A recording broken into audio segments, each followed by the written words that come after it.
everyone. This is a really weird recording. Not weird, special, but different, right? If you're listening to this, we're recording this on Friday, May 29th. Immediately, the podcast just went up. Go listen to that first before this. Not because there's like a sequential thing, but because Justin and I had such a great conversation about genres and the sort of wider discourse, and that's arguably already one of my favorite episodes, because that's one of those full circle I've known Justin for about as long as I've known Matty and Cody. He's one of those pillars that I sort of look to, one of these bastions of knowledge, especially in FPS games. So we dive into that, but this is going to be a very special recording that I want to start with a quick story, and then I'll introduce my guest if it's not obvious already. On April 10th, 2024, April 9th, 2024, I got a message from a friend of mine, and this friend and I weren't that close on the onset, but they've done my podcast and we've talked on Twitter and everything. Wonderful person. And this message was basically a CD key from some humble bundle, I assume, for whatever complete version of Destiny 2 was released up to that point. I believe this was it had to have been obviously pre-final. No, it was pre-final shape. What year was it? 2024. Yeah, that would have been right before final shape. So I got this code for Steam, and I think we were both upset to realize that there was no cross-buy or anything like that. So I just said, screw it, I'll buy it on PS Plus.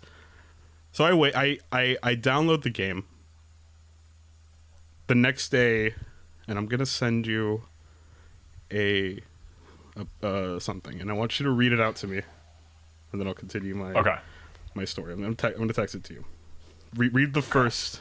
Let me get my phone out. The very first thing here. All right. This is good radio, by the way. Me sending you a text message. Okay. You want me to read it from the top? Hey, do you want to try showing me these Destiny 2 ropes today? I have the day off and finished running my errands. Don't have anything to do until 7. Miami plays tonight. Lol. All right. So that's April 10th, 2024.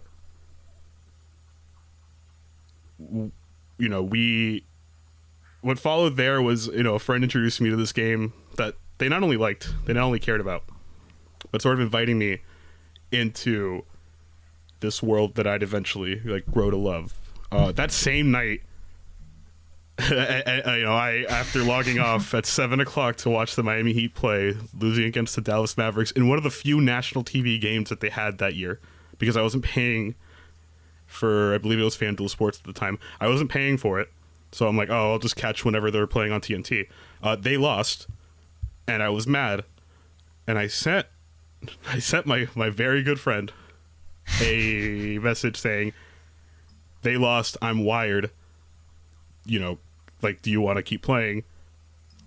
And what followed was a 5-hour long Discord call. 5 hours.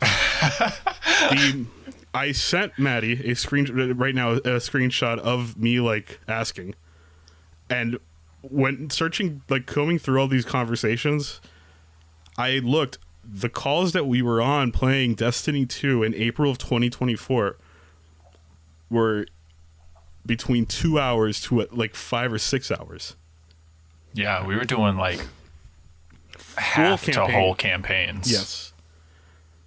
So over the last 2 years, I've been a human titan. That's been my main class. I've been learning a bunch of systems, listening to lore talks, being sent a bunch of lore entries. I've been indoctrinated. Spammed. Absolutely inundated. This has been a social space, and we stopped playing for a little bit we kind of jumped into stuff like Ghost Recon, Breakpoint, No Man's Sky, and things like that. So last 5 months, I've grown to not only love a game like Destiny 2, but I've been fully immersed, almost to the point of obsession. It's been everything to me, a part-time job, a source of friction with my sleep schedule, and sort of like taking me away from other games that I either have to play or, intended to play. It's become a thing where I can't have normal conversations because words like shape, light, dark, banana, papaya carry the weight that biblical terms have. It's a game I associate with my health. Yes, I've lost sleep, but I've been able to channel a lot of anxiety that caused me to overeat, caused me to drink, into grinding for better gear. I put over 70 hours into Destiny since December 2025. Granted, that's not a lot compared to a lot of other people. I understand. But for someone like me, who doesn't stick with a lot of games, that's saying something. I've lost 60 pounds and dramatically, essentially decreased my chances, for things like diabetes, essentially getting diabetes or fat in my liver. I credit it with that. That's not the scientific way, but obviously, outside of all of that, it's cemented itself as a vessel for one of the strongest friendships I've ever had. The same way Justin and I have bonded over Call of Duty, Cody and I over Assassin's Creed, Matty and I have bonded over Destiny 2. Hell yeah. It's designed to inspire, compulsively checking in is the genesis for this podcast. A podcast about repetition, a podcast about comfort, a podcast about shutting out a lot of the discourse in the news. This game inspired that. Yeah, it is the reason this podcast exists, basically. Or a big part of it. As the end draws near for any new updates, I know we're far from the end of our time with this game. So, before we kind of dive in, I want to offer my thanks to both Destiny 2 and to you, Matty. The good, the bad, and ugly of this game makes it something truly special. Very few games kind of inspire me to seek out genres that are, I think, evil. I think the ARPG is an evil genre. I think the looter shooter is an evil genre. I think it inspires the absolute worst in us. Yeah. Google, go on YouTube and look up any Diablo 4, not Pillars, Path of Exile. A lot of them, you get the worst of YouTube. But, you do, and this idea that developers are essentially indoctrinating you with a slot machine that they don't want you to log out. Even the single player ones, look at something like Borderlands 4 becoming a sort of live game. But even then, there's something beautiful about how this game kind of presents itself, and it takes as much as it gives, but it takes more. And I think I posted this, but I've fallen in love with Destiny 2, but I don't think it loves me the same way.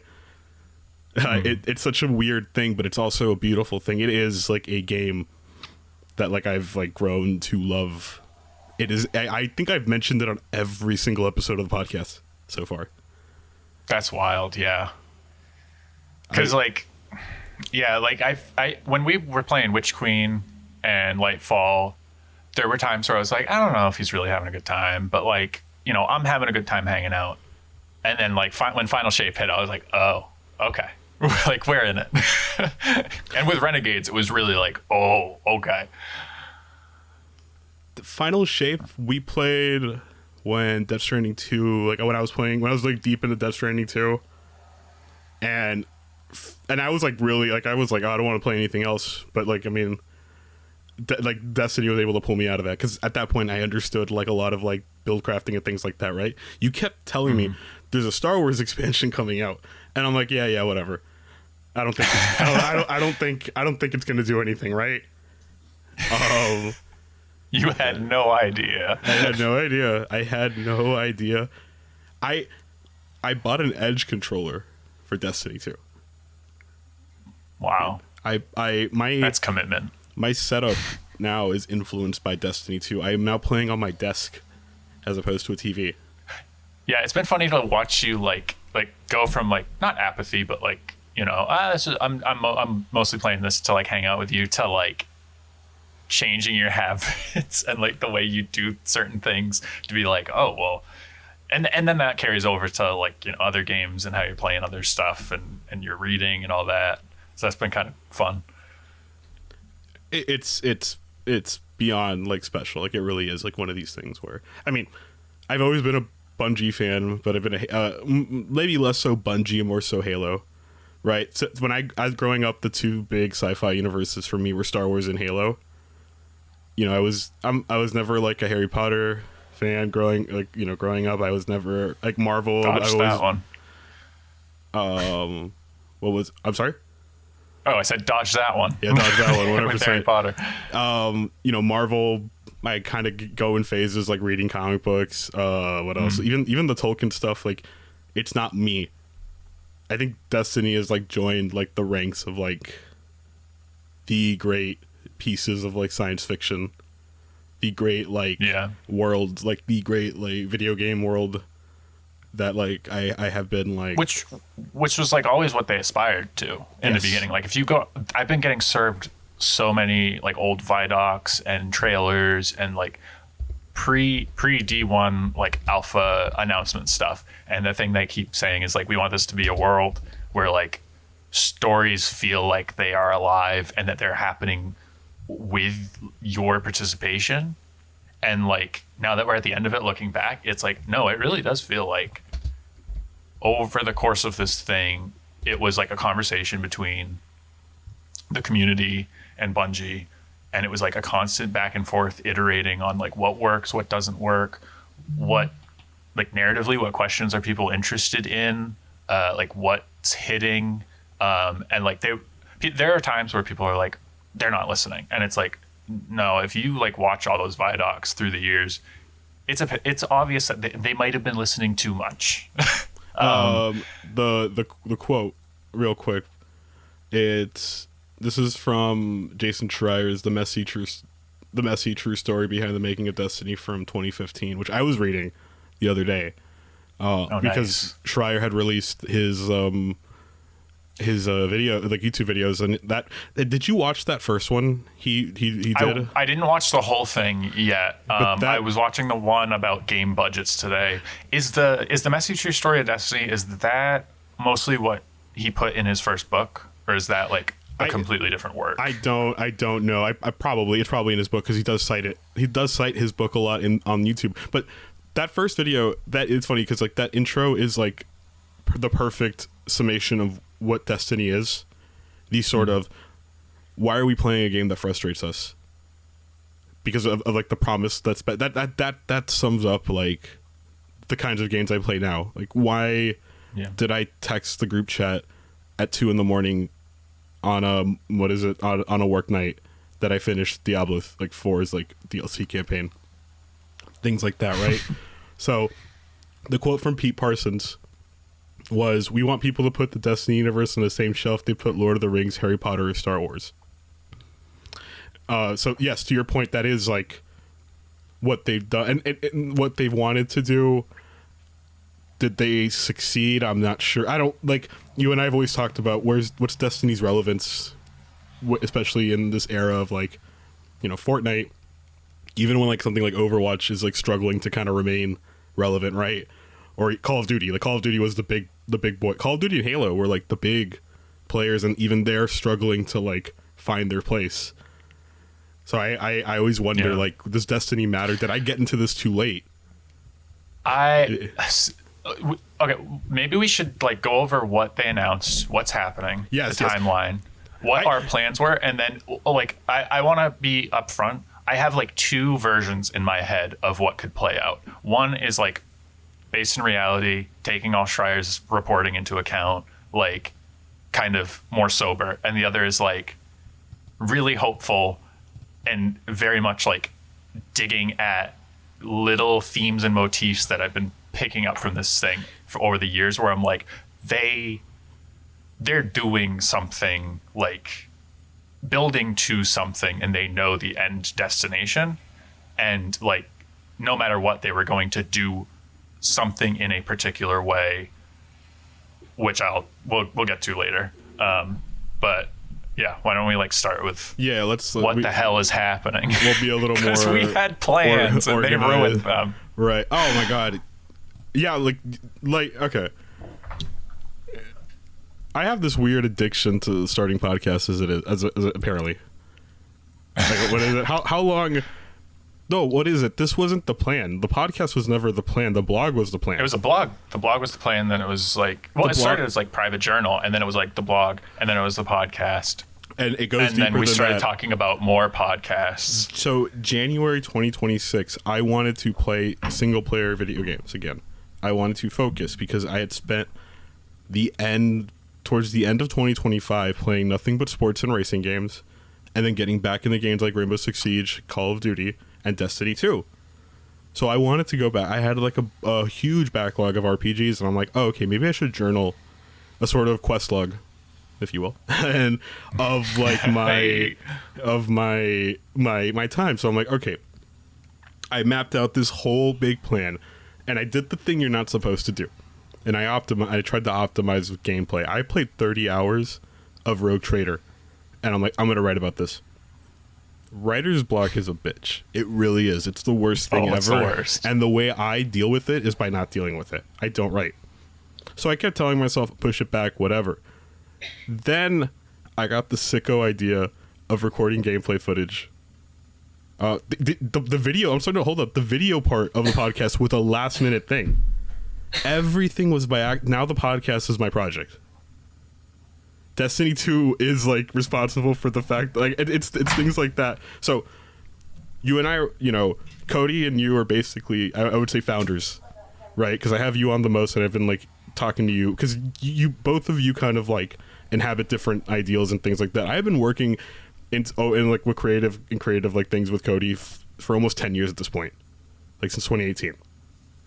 Podcasting, blogging, all that stuff. And then you and I, we've been talking about video games forever. And we've essentially turned Destiny 2 into a side project. Like it's become like our sort of like, what is it, coworker space? At the worst time possible. and so we had ideas for, okay, let's do a book club. You just want to say what we were going to do, and maybe might still. We put it out there, Jason Jones, if you're listening. No, so we wanted to do a book club, a general like science fiction one with like a focus on like video game like themed books. Because I had sent you the like first the second and third Halo book, first and third Halo book, and I'm like, hey, let's look into this, right? Let's do like a Halo Star Wars like book club. Maybe we can do some of the TV shows.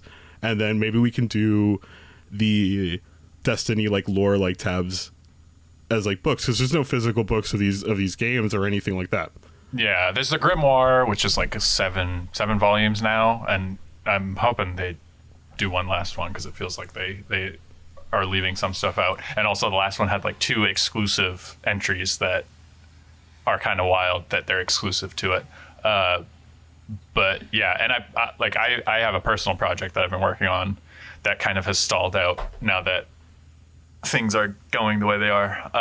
But I was basically trying to compile an omnibus of Destiny lore with like screenshots of like if a thing is taking place, like say I'm telling the story of the Ares 1 crew like landing on Mars to meet the Traveler. There's like screenshots from the opening cinematic. I'm like pulling, like this ghost fragment takes place here. and using evidence like timestamps and context and stuff to get things in the right order. And if there's some question of like, oh, is this the right order? I kind of go by like what has the most narrative impact. And the document's like 350 pages at this point. I've got like most of the Golden Age done up to the collapse. And then I kind of jumped ahead, did a little bit of Lightfall and Final Shape, and then did the Lodi stuff. And then there's a prologue that's kind of like stuff that's more outside of time, that's more like framework of the whole story. So I was hoping like we could kind of use that, and that could be like a reciprocal project. And maybe we still can. Like it kind of all depends on how we feel after next month. I think, man, and it was funny because like when I have ideas, I kind of go crazy, and I was sending you like thumbnail, like prototypes, essentially like designs, and things like that. We got a name. We had a name, and then I was even saying, hey, let's try to find a way to spin this off if we want to do stuff like Star Wars, right? Or if we want to do Halo. No, actually, the initial plan was to do Bungie as a whole. Yeah. Because we, what is it? You and I also reference Halo in that same breath that I mentioned like the word shape and like light and dark. We can't mention things like rings or or what is it, like what we do is reference Breaking Benjamin's Blow Me Away, any Breaking Benjamin song actually, because how many Instagram reels are of like Master Chief edit. We talk about Master Chief I think more than we talk about any other person. We will just say like I bet if you looked in our text, there's like at least 36 texts that are just the words Master Chief or just Chief. What is it? I texted Matty that Chief was on the Fortnite shop, like telling somebody about like 9/11 like happening. Missed it. Like I sent them a screenshot of like me buying Chief, because that's what is it like? I think we talk about Chief more than any other. Like again, it's more than any other person, more than any athlete I've spoken about at this point, more than my partner probably. Like I keep posting stuff on Blue Sky. Like that's gonna be a problem. Like y'all wanna, what is it? Y'all mind if a white boy speaks a little Forerunner? And just things that are incomprehensible to people who aren't like us. Like what is it? The silent cartography like post is an all timer. Like that's one of the funniest things ever. Who understands that? Like who outside of like you and me are like looking at them being like, oh my God. The wild thing is a lot of people like I think sickos. These like I think the last week has shown me that like they have over the years repeated and reiterated and like reused ideas in different contexts in a way that has like built this almost like not subculture, but like this kind of like little like collection of it's like nouns and verbs, a monoculture like of like the closest thing we've had to one in like a while. Yeah, and it's not, importantly, it's not limiting to itself. It is like referring outwards and like pushing you to like look at like other books, movies, music, like science, nature, like stuff like that, where it really rewards reading it and like trusting that the people that are writing it are saying something more than just like video game plot exposition. Which I think like the more you like dig into the lore and the more you start connecting all that stuff, it becomes like this like weird multimedia art exhibit almost. It's wild. Real quick, we probably should talk about why we're here. I keep derailing us. I apologize. So June 9th, is essentially the final update for Destiny 2. Like its final live service update. They've announced let's read the first like little bit of their announcement. May 21st, Destiny 2, every end is a new beginning. For almost 12 years, we have had the joy and honor to explore the Destiny universe with you all. Through all the ups and downs, surprises and triumphs, building Destiny alongside our players has been a monumental privilege. While our love for Destiny 2 has not changed, it has become clear that after the final shape, we have reached the time for our shared worlds and Destiny to live beyond Destiny 2. As our focus turns towards a new beginning for Bungie, we will begin work incubating our next games. To that end, on June 9th, 2026, we will release the final live service content update for Destiny 2 to begin that new journey as a studio. And then they continue on to say that like they're going to ensure it remains playable. There's going to be a lot of changes, expressing their gratitude.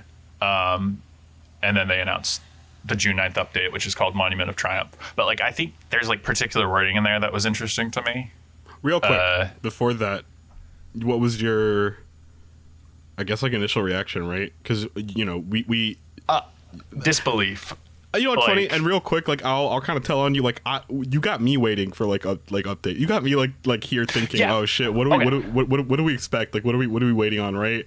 We had just talked about, we're gonna wait to play, and once they announce something, you know, it'll be fresh in our heads, and we'll kind of go back to it. We wanted to replay some campaigns at the time, and so.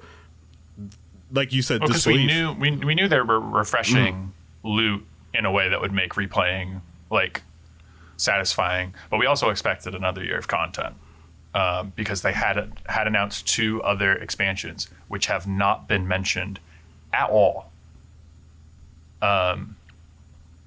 which is interesting. So yeah, as well. Back to that day. So disbelief, of course, like disbelief, because I was at my desk and I looked at Discord and I just see all of you saying what oh my god, all caps, and I had to, like, I was on my break.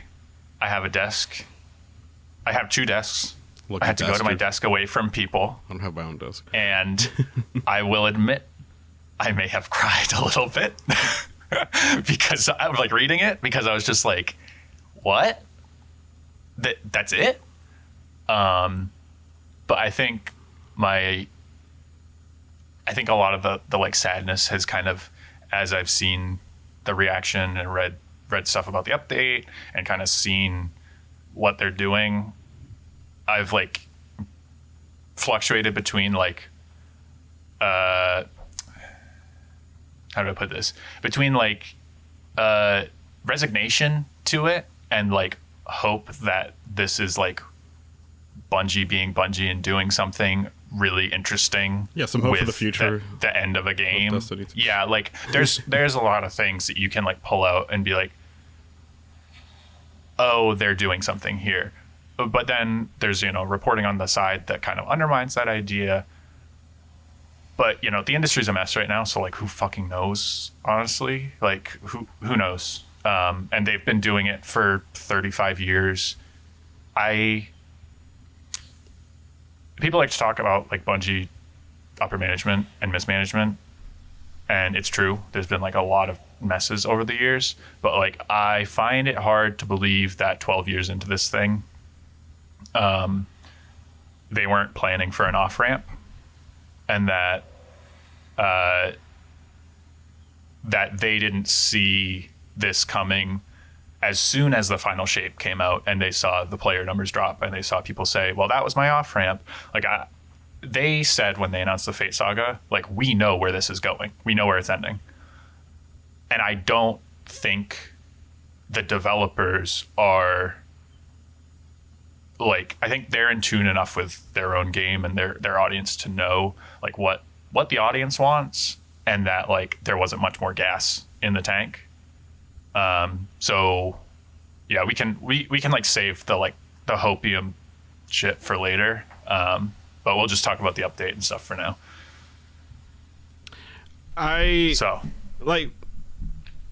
Real quick. So outside, well, I won't get into our hopium stuff right now, but I remember, it's funny because my first reaction to all of this was shit. I waited too long. Because I'm reading everyone's reactions and all these memories, and I feel so bad because I missed this game in its prime, in its peak. Never played like a raid, never experienced a lot of the live service events that they had. I'm like peaking, not that high, apologies. Anyway, things like that where I feel like maybe I'm not qualified to talk about a game like this, and I said as much in like my initial blog, like about how like maybe again maybe I'm not like the right person, maybe the kind of like a stolen valor thing, right? You know, part of that like obviously giving you like your space a bit, because this is like your, I mean, this is your game. You know, like that's but like I think that's the interesting thing about it, is like that it's gone so long that there's like different cohorts, and like this is kind of the moment that everybody, no matter where they jumped in, is coming together. Like I've seen people be like, yeah, I started in Beyond Light, or like a lot of people started in Witch Queen. A lot of people hopped on just for Final Shape. Like it's interesting to see all the on ramps and the different like lenses that's given people for this thing, and then this being like the culmination of all of that. Yeah, and so I don't think it's stolen valor at all. You're Guardian. You earned it. So it's funny because like I forgot what class I created when I first started playing in 2017 and hopping in and out like 2018, 2019, and 2020 like 3. I forgot, but then I think I created a Titan because you told me to. I think it was one of those things where I was like, you know, CJ likes football and like sports and stuff, and like, if you know, scroll the Titan down is like the those front line messages, there is a point where I say, oh, okay, just explain this in basketball terms. I think I'll be fine. Yeah. If you go, so I was like, yeah, he's like the playmaker. He's like the point guard kind of. So I was like, yeah, he'll love that. But I what is it? First line of defense. I'm essentially a center. I never play tank in like online games, so it's just funny. It is such a funny, and I don't like melee, but it's funny how like I'm kind of married to like my I'm very like this is my character. This is even the hunter I created just to get a Boba Fett skin. My Titan is still like everything to me. Like this character means like the world to me. Anyway. Oh yeah. We'll dive into like my warlock is like that's me. That's like my character. Like I play both the other ones, but like when I'm playing a campaign for the first time, or like we're doing a raid or something, I'm like, no, I gotta be on my warlock. So yeah. You have a bunch of notes, I assume. I have so many notes. So do we want to just like run down the big points of what they're adding? Because there's been articles. There are a lot of articles. Let's do this. So okay. we're not just kind of like reading verbatim. Let's kind of do, and obviously because I think you know me by now as well. Let's do I say do like the biggest talking points, right? This is gonna be like only time that we ever play like Weatherman for a game. This is the only time we're ever gonna truly report on like news. Yeah, the only time we're gonna read like patch note type stuff, and then like predict or like make guesses, or because you and I are going to record another podcast this week, so we're just going to talk about we're going to completely ignore that this ever happened and just continue being like, oh yeah, I'm waiting for Destiny 2. I'm going to play Destiny 2 soon. Yeah, and then we'll definitely talk about it after the update. No, like who knows? Don't worry, Destiny fans, we won't mention Marathon here. It's okay. The other game can't hurt you. But season 2, oh my god, I gotta save this one. Season 2 comes out next week, and it's called Nightfall. Why would they do that? What are they doing? Because they're evil and they want to kill Destiny 2. It's all right. Have you considered that Marathon's literally just bootleg Destiny, despite both the name and the property existing years before? That's so true. Oh my god, bro! Instagram and Redditors, like they're on one. Their minds. I love the way their minds work. Anyway, let's pick some highlights that you think are like good talking points. So like top level. Sorry, go ahead. Top level stuff. We got Monument of Triumph, which is like the kind of like the centerpiece of the update. Looks like it's like a physical addition to the tower. It's like an obelisk, and there's gonna be a new vendor there that's gonna have a bunch of like free cosmetics and earnable cosmetics and all this stuff. That is kind of the least important thing based on what we've seen the last couple days. Before I go down all this, what has stood out to you? Honest to God, it's okay, so a big thing for me has been whenever we play old campaigns, I keep picking up like these cool like guns, right? But they obviously don't stand a chance on like a lot of like the like portal stuff because they're not like they're not like labeled with like the tier system, and they don't have like the perks or the attachments that would make for good. But it's like, you know, I find like a cool pulse rifle, which I love. I've fallen in love with pulse rifles, right? But I have to swap them out because it's like they're not really up to snuff. So the big thing being like everything gets like in the tier stuff, like everything is like roll, like everything's gonna have like new rolls, everything's gonna have like different levels and rarity and things like that. Again, like that's a big thing because what this ensures is that I have a reason to play through old campaigns and replay campaigns. For some reason, I don't mind playing through shit again in Destiny or any like game of this, because there's like rewards for it. So it's like, okay, I can go back now. I can get the good guns that I've already fallen in love with, but now they're more powerful. Now I can use all the old stuff that I've had for like infusion fodder. Like that's the main thing that stood out, because what they're doing is this. No more live service updates, but now this game can be played forever just as a like endless like loot grind. The same way Diablo 2 is still played today. It's kind of a closed system now. Yes, which I really like. It's basically Borderlands. It's basic, and that's kind of what you and I talked about this.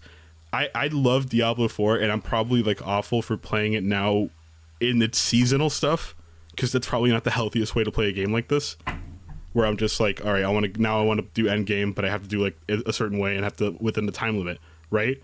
That's sort of this completely removes that anxiety from Destiny 2.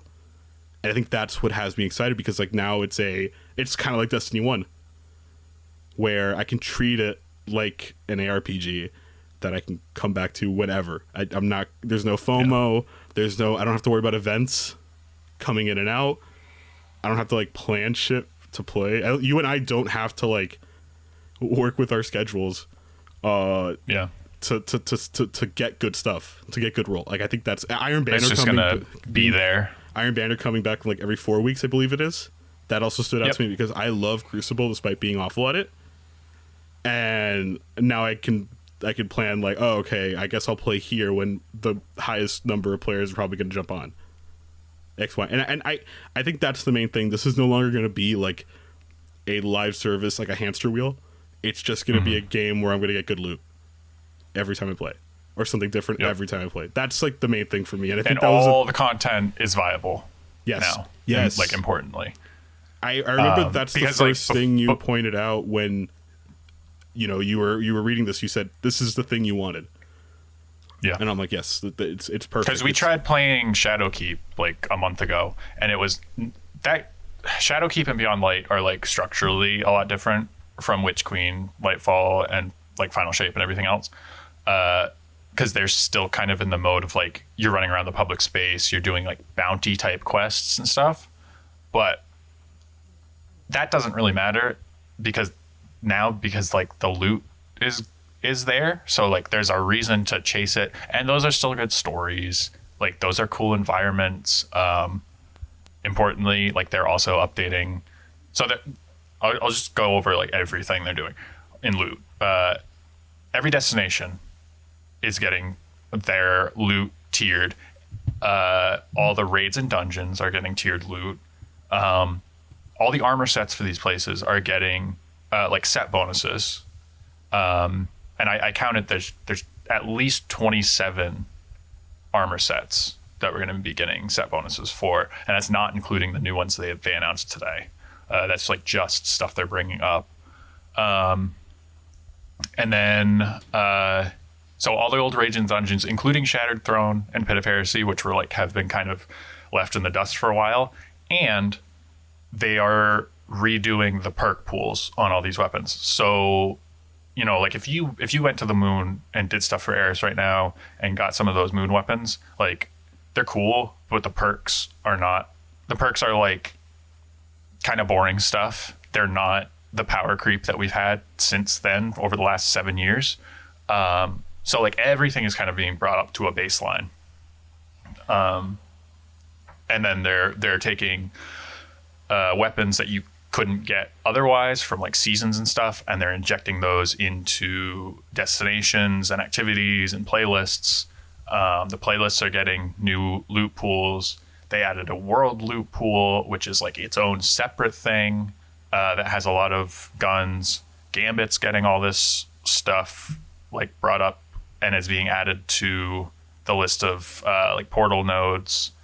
I'm sure I'm forgetting something, but it's a lot of stuff all at once. Like probably hundreds of guns. It's a lot. It is becoming like the sort of Borderlands level of like, you know, Loot Palooza or whatever, like the Loot Explosion or whatever they call it. Which, you know, it's funny because you and I, and just to like kind of set the scene on how like deep in the trenches we're on with this. We started Destiny 1 a couple of at least like 2 months ago, I think. Yeah. And I was surprised to see how much loot you get in that game at a time.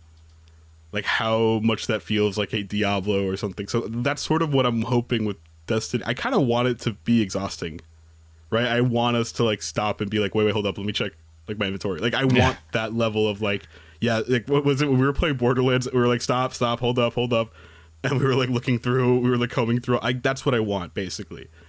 Yeah, and I'm happy. And the thing that like separates this from Borderlands for me in terms of loot is like in Borderlands, I don't feel any connection to like the weapon sets or types or the like the foundries or anything. Like there were some last time we played Borderlands 4, there were some guns that I was getting that I was like, oh, this is neat. Like I would like another version of this.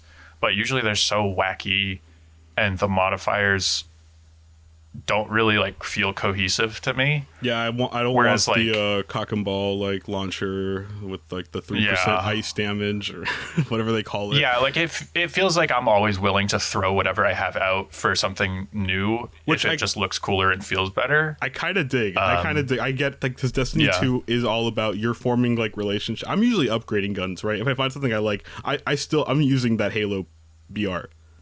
Like I've been using that Halo BR for like ever. Like I even transferred it to my Hunter for PvP. But I do kind of enjoy that system of like dumping and picking up new stuff whenever I get like something more powerful like that. But I do appreciate Destiny's sort of like, no, you're gonna form relationships to sets and things like that.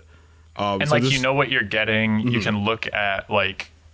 You can go in D2 Weapon Foundry and like look at what perks are available on it and kind of like through your outside knowledge of how the game works, be like, oh, that would be wild to get those two things. So that it kind of like gives you an end point in your, like a little stopping point in your like endless grind of like, well, I want that copy of that gun. And then once you've got it, you've got it. And so now, and before, something you were having trouble with the portal was like there was only 2 or 3 like pools really of portal stuff, and now there's pools everywhere. It's like you can jump into any of them at any time, and they all have a ton of different things in them. It's all worth chasing. Yeah, that current so that's really cool. Loot pool was like boring me. The Ferropotent stuff.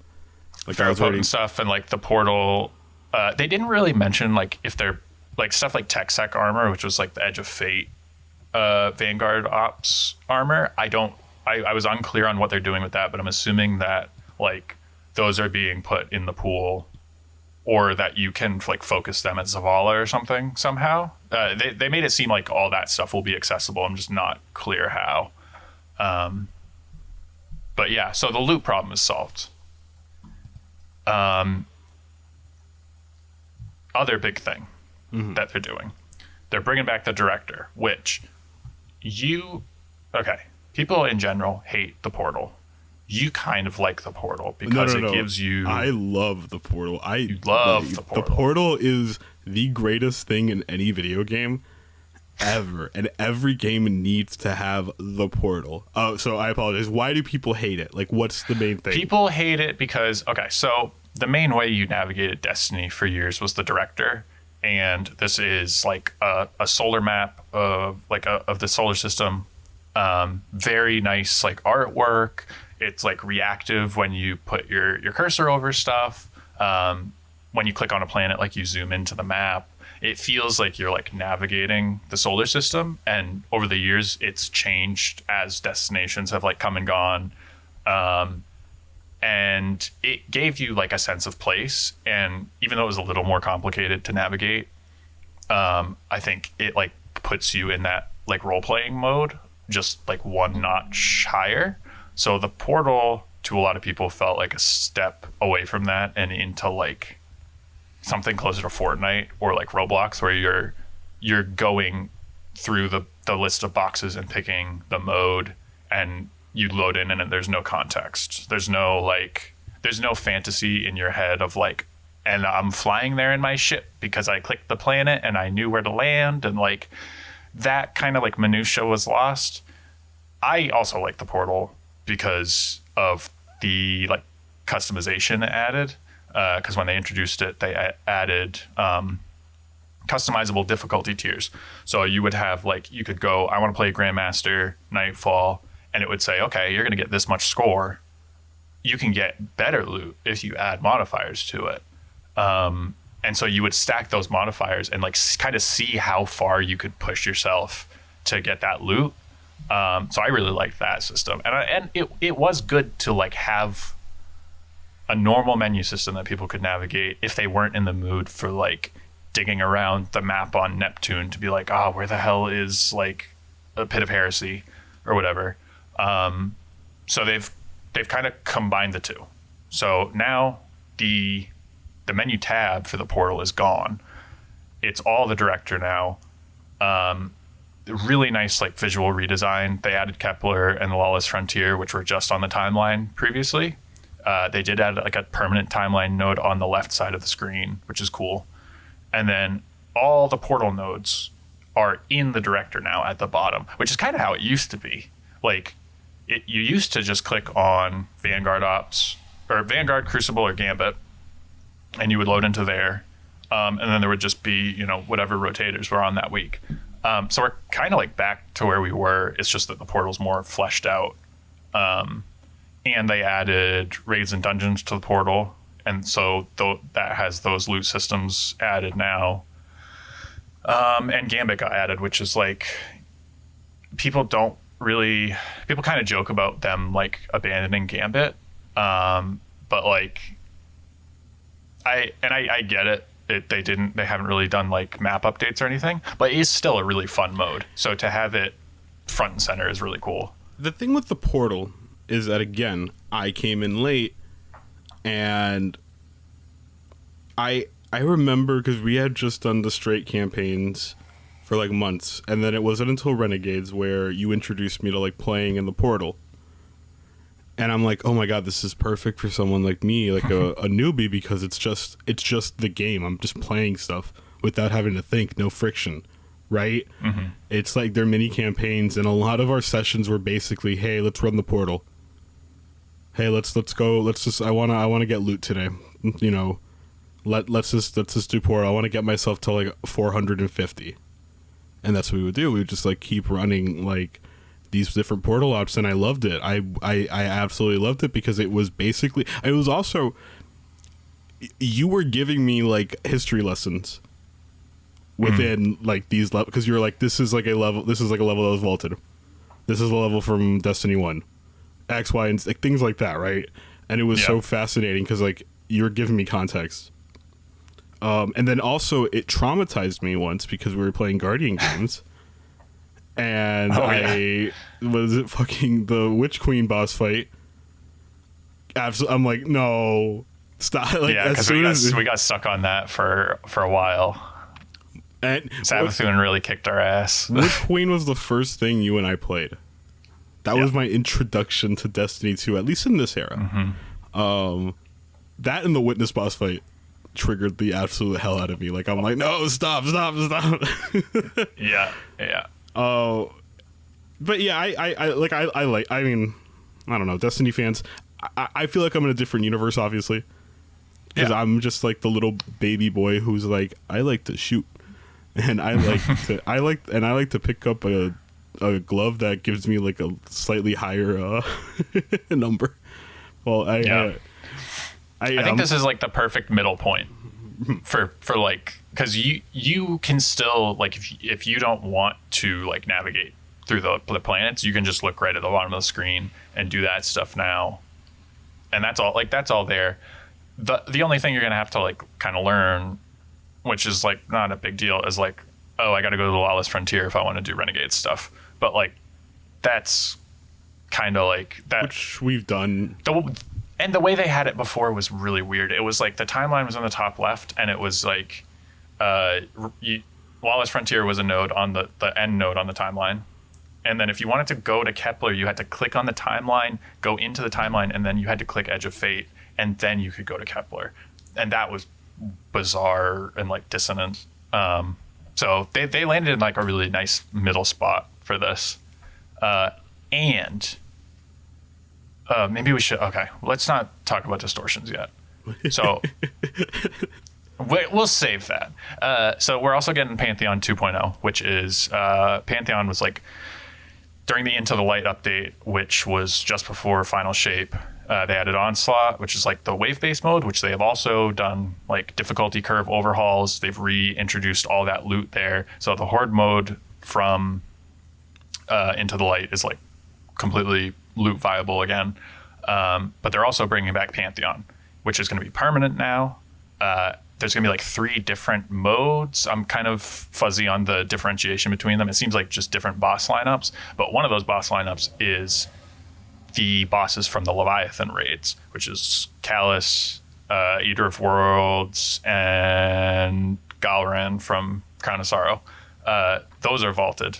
So I'm very interested to see if those raids are available or if it's just those encounters in Pantheon. It would be kind of weird if like the raids themselves didn't come back, but these encounters did, because they're all, the way the Leviathan is built is like all 3 of these raids are in the Leviathan. It's just different parts, and so there's moments where you like kind of cross over through places.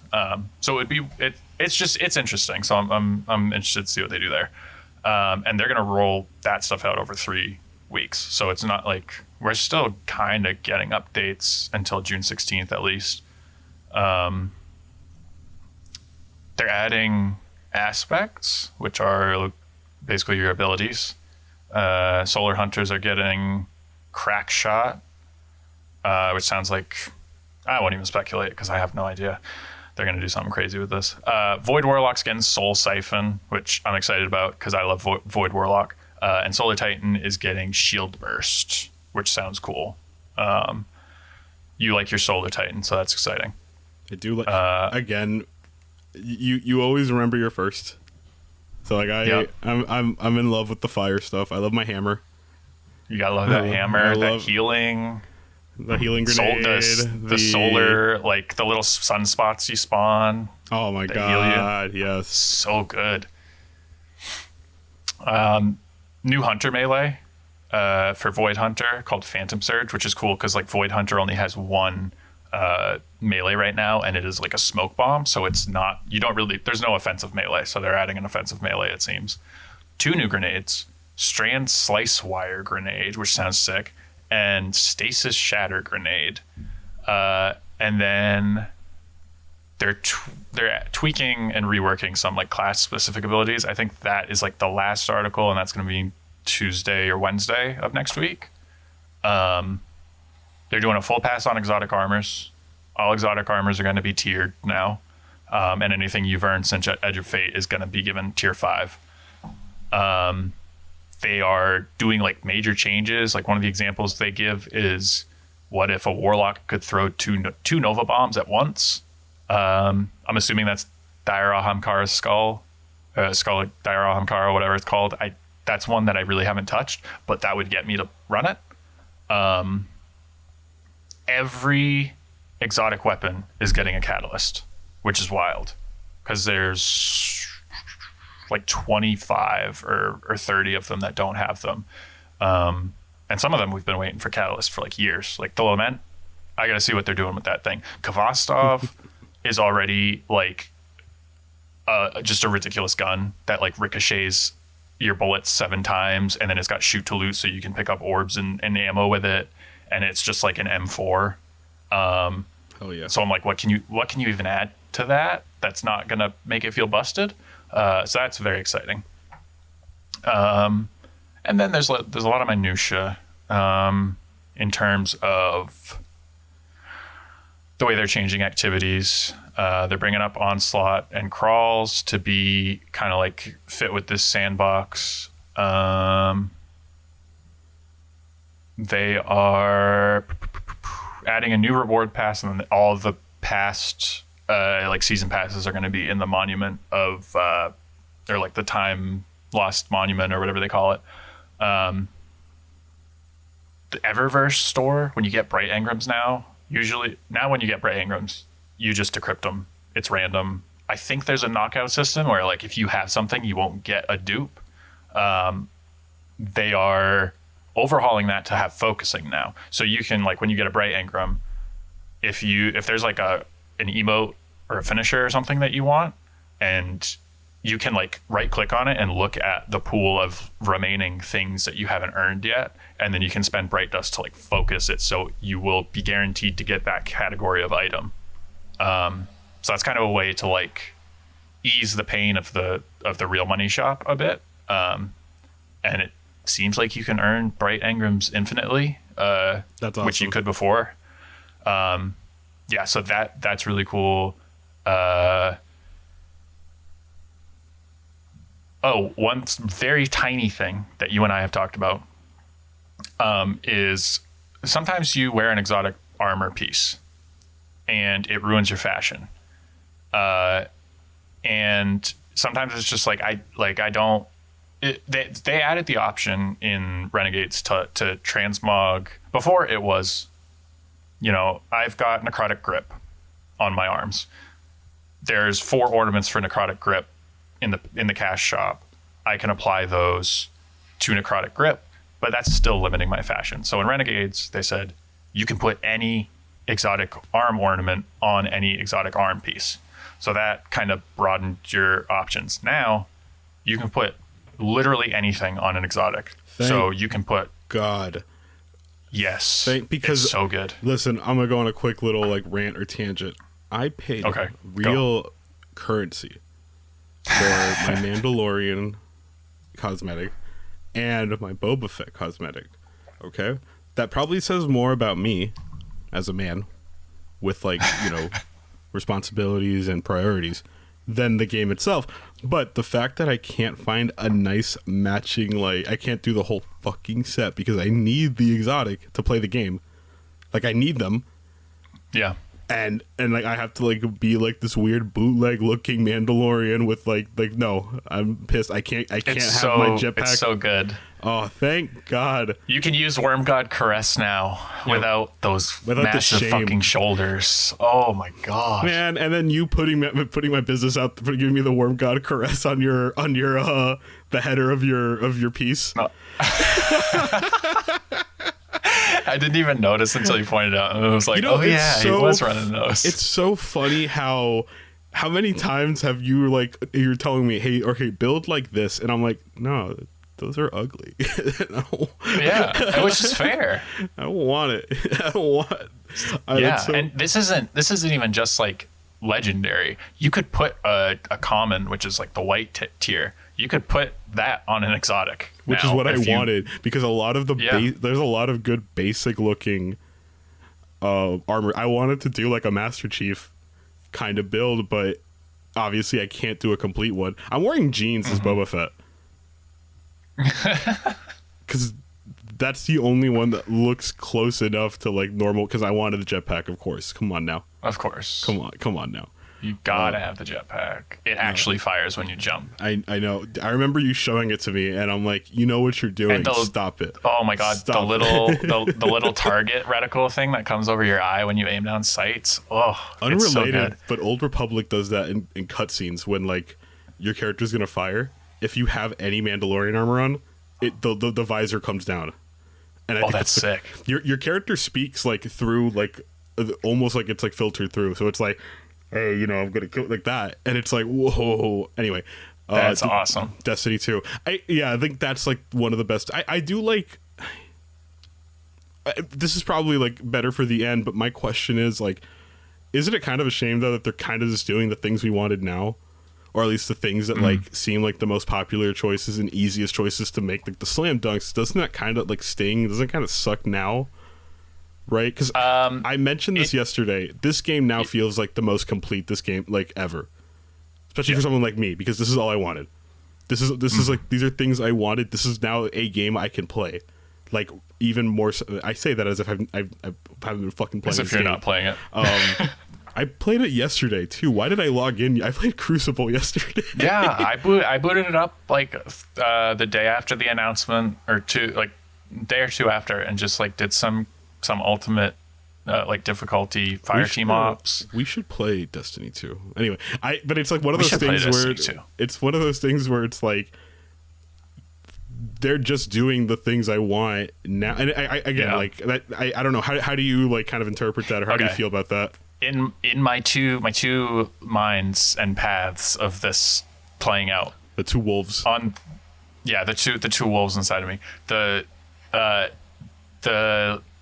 realistic, like, having read the Schreier reporting side of me is like, yeah, it sucks that this feels like a swan song, like they're throwing it all in right at the end and then it's going dark, when you and I like had specific hopes for the next year of stuff, like very specific, and it seemed like it was going to happen. And then the other side of me is like, this is intentionally like basically like a love letter to the community, because they know the reaction they're going to get. And I'll save, we'll talk about like that possibility, because I think I will make a lot of people roll their eyes at it. But I do like enabling you the same way you enable me in a lot of ways. I do like that. I like that. We just say a lot of shit. It's our last chance to really write fanfic about like reality that we live in, which is actually a nightmare. But so last things. Okay. Mm-hmm. Sparrow Racing League. Did you know about Sparrow Racing League? No. I'm gonna be honest with you though, 100%, and I'll say it now. I fucking hate the Sparrow. I hate driving it. I hate any mission that involves getting from point A to point B in a Sparrow. I remember trying to play through the end of Renegades, and I texted you saying, "Can you please help me? I'm going to like tear my hair out fighting the boss, right?" And then after the boss, there's a Sparrow section, a vehicle section that like, and it took me forever. And I'm like, two Sparrow sections in that one. Oh my god! On the way in and the way out. Oh my god! I hated it. Okay. Anyway, go ahead. Let me read you the details that I announced yesterday. Ghosts and Shacks are announcing for it. Hell yeah! 4 original maps from D1 are coming back. I think it's like Mercury, Venus, Mars, and it must be somewhere on Earth, like Cosmodrome or something. They're adding the Quantum Circuit, which is in the realm of the 9, and they describe it as though it's Rainbow Road, which is very exciting. Anybody who's played the Prophecy Dungeon knows that like build up to the final boss with the ribbons and stuff. I think that's kind of what it's going to be like, which is everybody's always called that Rainbow Road, so they're kind of leaning into that. Interestingly, Mercury and Venus being there. Venus, we got Venus assets in Renegades, but Mercury is completely vaulted, aside from the lighthouse and like one trials map. So that's interesting that it's there. You can play with skimmers. So you don't have to use a Sparrow. You can use your skimmer. They are disabling like grinds, rolls, and manual jumps, but you can still dodge. they rebalance the vehicle feel so that they feel like equal, like equal in terms of viability. They're adding a rocket boost pickup and trick boosts. So if you like do an ollie off a jump or something, you'll get a boost. They're adding horns back. They had horns for sparrows in D1 that were like the joke horns basically. So they're adding those in. They gotta add the Microsoft Teams noise like Forza has. Oh my god, yeah. It's gonna have its own loot pool with its exclusive weapons and armor. And the armor piece bonus is all about like moving fast, like building up charge, and then the 4-piece set says that sliding while speed booster, which is an arc buff, is active, jolts combatants in front of you, which is pretty cool. That's fun. So very movement focused. It sounds like people have been asking for this for like years. They did it in D1. I can't remember if they left it in. I think it was a temporary event, because I don't think you can still play it. So people have been asking for it for years. So for it to like come back and be permanent with a bunch of updates is really neat. And the fact that it has meaningful loot is kind of wild. So that's exciting. Even if the handling like doesn't feel amazing, I'm like excited to see if that gets like a consistent following. They're also adding heavy metal permanently, which is the like mech versus tank mode, and they're adding the Cabal Behemoth from Renegades into it. So that's fun. Let's see what else. Oh god, there's a whole list of reprised activities. They're adding 1, 2, 3, 4, 5, 6 strikes back to Fireteam Ops, 2 exotic missions.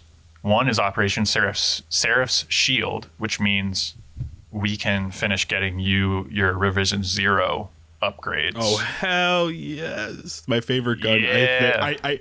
I think next to the BR, Revision 0 is like the great. I don't know if you remember like how much I like fell in love with that gun to the point where I had to like stop us from playing for a bit to rebuild like I'm like, oh shit, okay, hold up, I need to find a spot for like this. Wait, hold on, like I had to like use some shitty shotgun just so I wouldn't change it because I was in love. It's not like a amazing weapon, but like it's gorgeous weapon. I'm a big fan of like realistic good. Like looking like guns. I like the military aesthetic. That's sort of like always what I would look for, right? Like I wanted like a realistic looking rifle. Like that's what I wanted, an AR or something that looked almost like a real world. And I keep buying those, right? But none of them feel that good to fire. The cool thing about that one is that two cool things about it.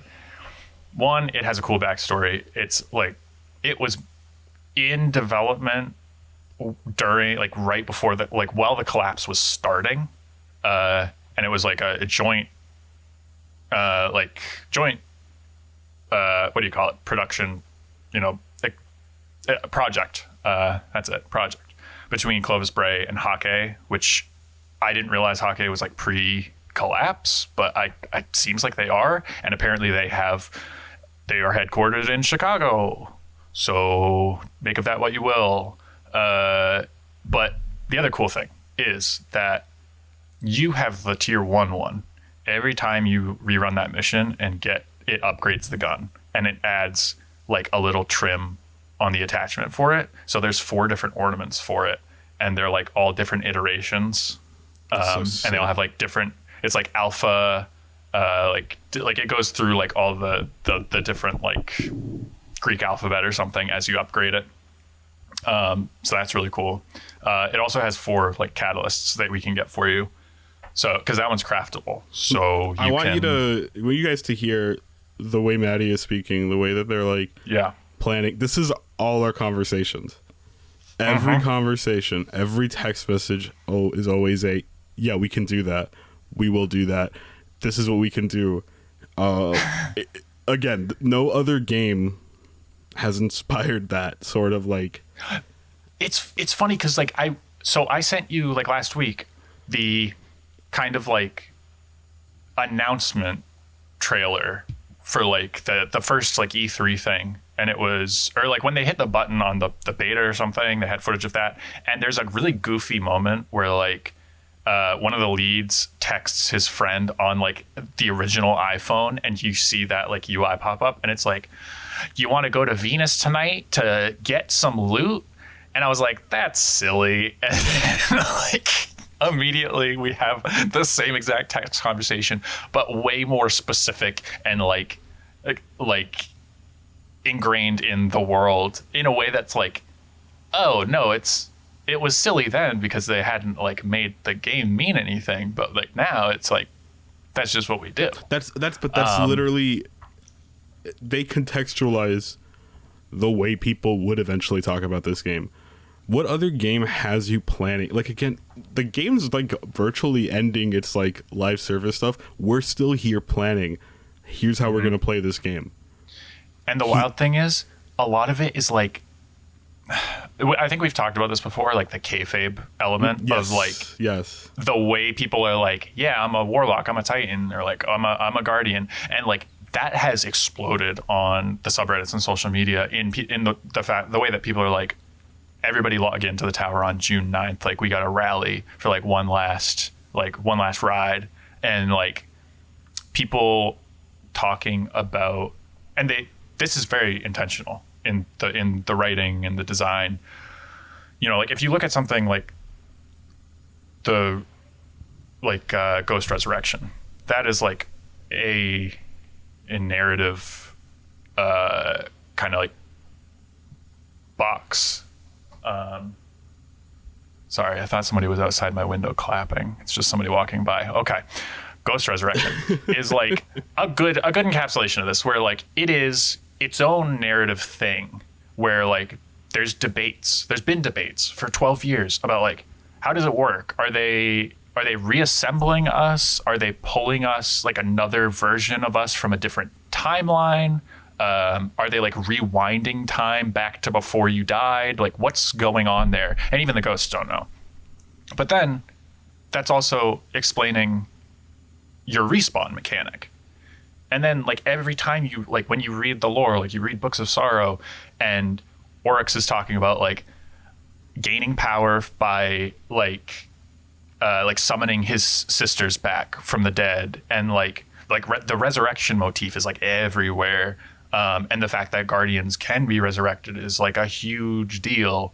And like, it just like, yeah, you start to like peel the layers away, and it's like, oh, the way this is written and designed, whether I want to or not, has made me kind of like light role play being in this world, because that's just the game. Like, the game is functions as the universe does, like mechanically as it does narratively. It's funny, in a really interesting way. You keep saying like you want like a Destiny like CRPG, and it's so funny how you and I are essentially treating it like D&D. Like we're basically, again, we're doing the whole like, and also it doesn't help that we're playing for like 4 to 5 hours like straight in like a night. That's true. Which is insane. I don't have the stamina for that. I don't play games like that.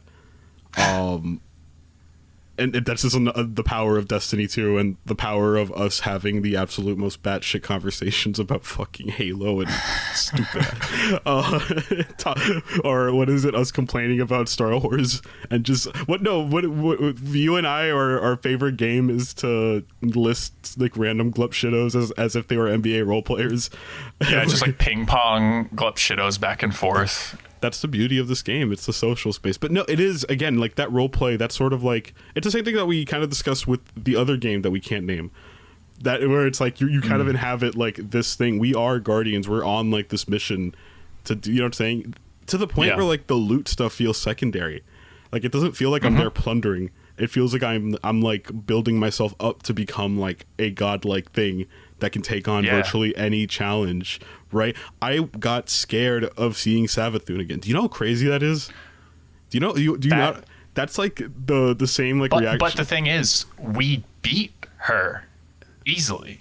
No, we didn't. We did it. We didn't the first time, up. but the second time we got her. Hold up. Guardian Games, I'm going to call out, and they're not listening, who cares? But it's like our third was an asshole. He wasn't. They weren't great. They weren't there. Mind you, the random that we spawned with wasn't helping us. And again, I'm over there reacting like kids. What is it, like a lot of people our age react to like the Black Ops 2 kill streaks. Like when they hear Hunter Chopper in the air or something, and they're like, "Oh shit, no." That's basically how. The second I saw the green hue and like the light, I'm like, "Oh no, oh no." Oh no! Like okay. While we're talking about her, I want to talk about yes, Savathun and Deborah Wilson, real quick, because this is the fact that she is the character that like has stuck in your mind and like is the one that triggers that like that effect of like nostalgia and fear is so funny, because her whole thing is like lies, deceit, yes, but her whole thing is like she uses this tribute system called Imbaru. She doesn't anymore because she doesn't have her worm, but Imbaru is essentially like every time you speculate about me or you think about me or you try to understand me, I get powerful. I get more powerful. And like her like she, you know, during the Witch Queen, lead up to Witch Queen, we were texting earlier. I texted you a screenshot of Twitter exchange between Savathun and Paul Tassi, where she tells him to touch grass, basically. And like, that's goofy, but also it feels canonical because like she understands that there's a universe above the Destiny universe. She understands that it's like a game to some degree. And so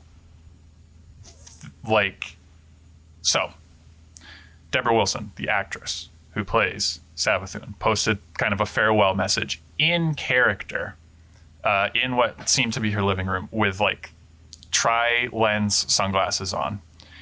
And she was doing the fourth wall break thing. One, she hummed the Song of Savathun, which is like an entire whole thing recurring for like 8 years. And the fact that she would do that is really interesting and feels like someone wrote that for her, maybe. But two, she like explicitly acknowledges like the game is coming to an end. Maybe if you look a little deeper at what we've been through and what I led you through, because like most of the Destiny story like that we have played from Shadowkeep to now, even Forsaken, was kicked off by her kind of like setting up the dominoes for a very specific purpose. And she kind of ends that message with like, maybe you out there in your world will put down your arms in your countries and like you will find some meaning in like the real world that like the death of this world can give you. Very corny, very like over the top, but like it was cool for her to do that in character, because that's such a like in character thing to do, is like inhabit her or embody her. So that was fun. It's also funny because Deborah Wilson, and not to like obviously downplay like video game voice actors in general, but she's like a name. Think about what she's done outside of like, she's like in everything. Mad TV, like famously, right? Like Mad TV, yeah. Like one of the that's like the same thing where it's like, what is it? I'm like sending you clips of like Jordan Peele parodying like R. Kelly and telling you this guy directed Nope. But it's that same thing, right? Where Deborah Wilson's been a name forever. Deborah Wilson, who else? Lance Reddick. Keith David. These guys are names, right? Like these are actual like beyond video games. So it's so interesting that she's embraced it in this way where it's like she's playing up the whole thing, right? Yeah, and, she's in character in the real world, giving a message that would be written by Savathun that way in a lore book. And the fact that Savathun like knows there's a universe above hers, and in the same way that Durandal is trying to escape. Like that's kind of been her whole thing. It's like, I want to escape this game and these rules and ascend. So like that's because it's just a YouTube video. It's just a YouTube short, but it feels like canon in a weird way. Also, yeah, she's in everything, man. Like I'm looking at her just for video games. She's in Metal Gear Solid 4, Halo 3, ODST, New Vegas, StarCraft 2, Infamous 2, GTA 5, Elder Scrolls Online, Call of Duty Advanced Warfare, Mirror's Edge Catalyst, Gears of War 4, Far Cry Primal, Final Fantasy 15, Wolfenstein 2, God of War, Modern Warfare, so multiple Call of Duties, Fallen Order series, Suicide Squad, Need for Speed, Heat. Yep. Halo Infinite. She was the Harbinger in Halo Infinite. That's so funny. She just does Halo Call of Duties. Like that's like she just goes jump between. That's so funny to me. She was in the pirate spinoff of Yakuza. Doom the Dark Ages. Octopath Traveler 0. No, like are you serious? In everything. Yeah.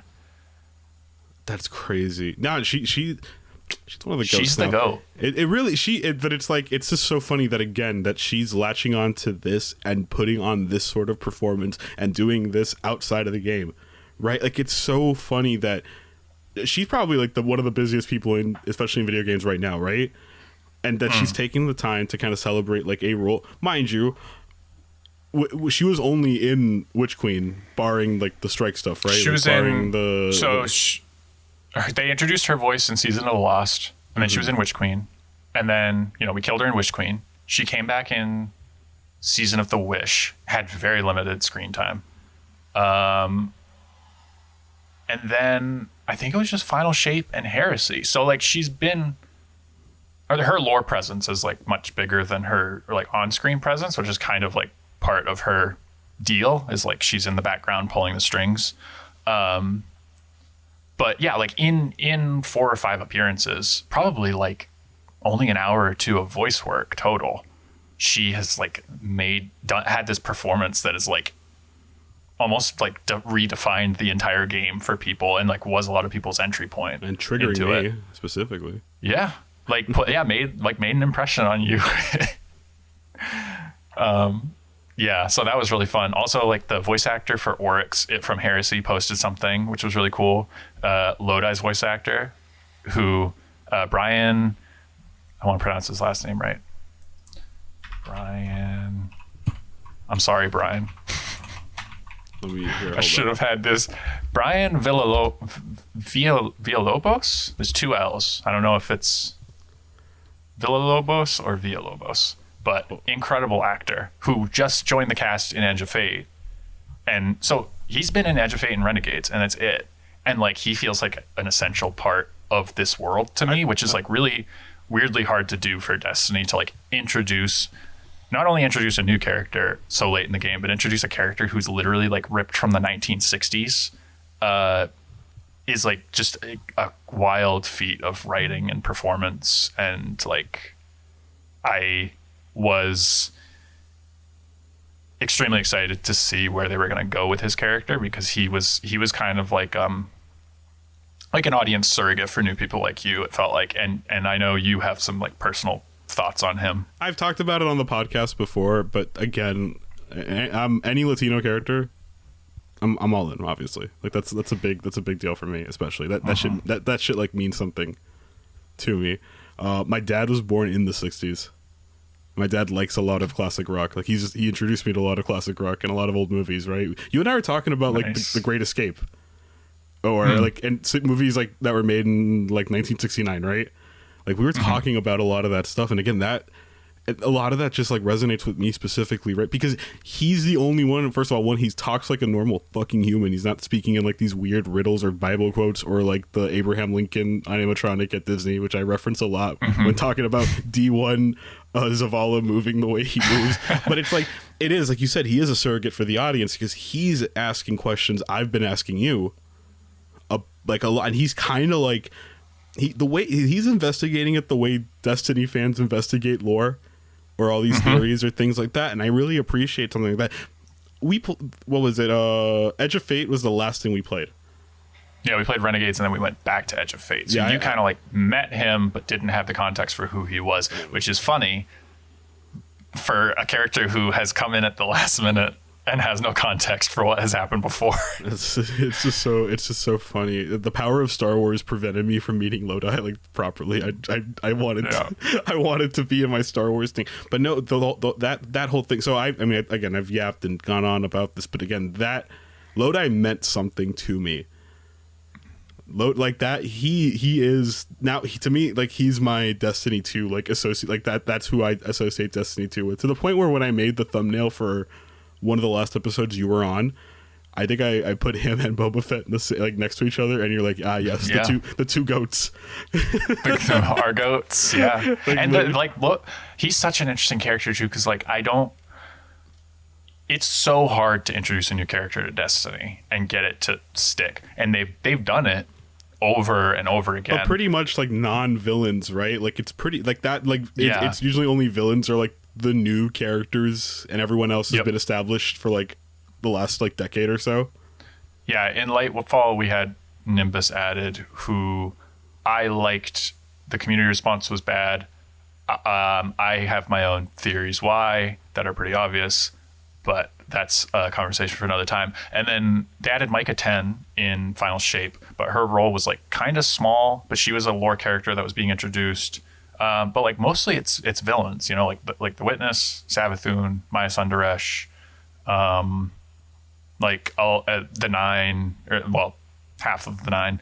Like mostly it's villains, and like that's the other thing about Lodi that I love is like he has like a really complex like background where like he worked for essentially their version of the X-Files, the DEO, who was like purpose built to make first contact with any extraterrestrials, and he was the translator for them because their goal was to like make peace immediately, because they knew that would be like a huge boon to the space race and stuff.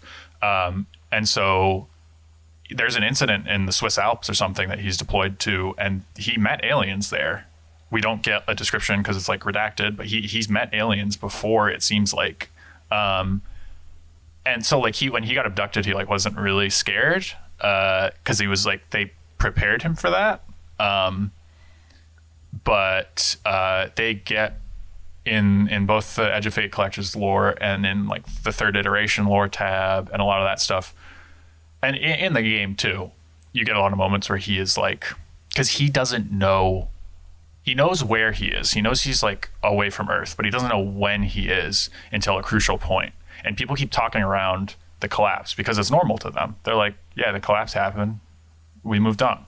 And he's like, wait, what the fuck are you talking about? The world ended? That was like the and funniest like this thing in the entire world. Like he's asking the right questions. He has such a good scene where he finally is like, because he doesn't want to blow his cover that like he's from Earth and he works for this government organization, but once he realizes it's gone, it's like the kind of his brakes come off, and he's just like, did my family die in a horrible apocalypse? Like, why does nobody know how long it's been? Like, why did it happen? And Icor's just like, we don't know.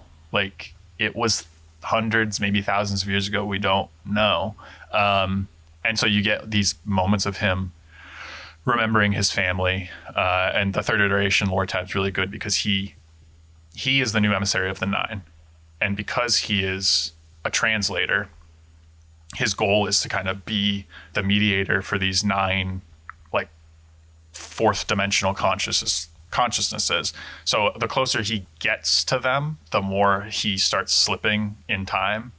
So like he'll find himself like sleepwalking in 2 different time periods and stuff like that. And I posted on Blue Sky a quote from the third iteration lore tab where he says something to the, I'll find it. Brian actually read it during his last video, which was really cool to like hear him read it out loud, because we usually don't get dramatic readings of lore. This is great radio. I'm sorry. it'll be worth it. Maybe. Everything's worth it. Okay. We've been. Okay, so the quote is basically 1,000 years ago is also right now, and in this infinite heartbeat, his loved ones are dead and they are also alive. Time is not linear, sings Lewis's Electrons. You will always be with your family on a patio in July. And that's like the defining line of his character for me, is that like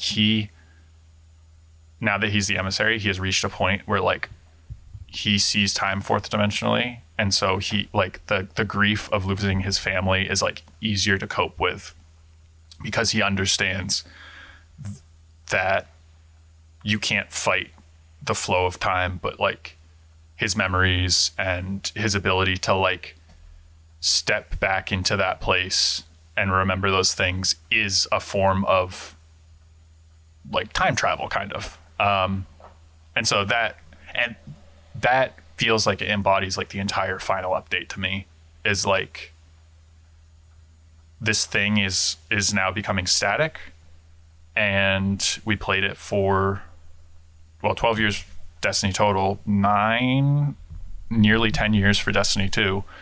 And it's like, yes, there's parts of it missing, but like the more important thing is the memories you made with the people that you played it with, the connections you made, and like just the fact that it still exists is something.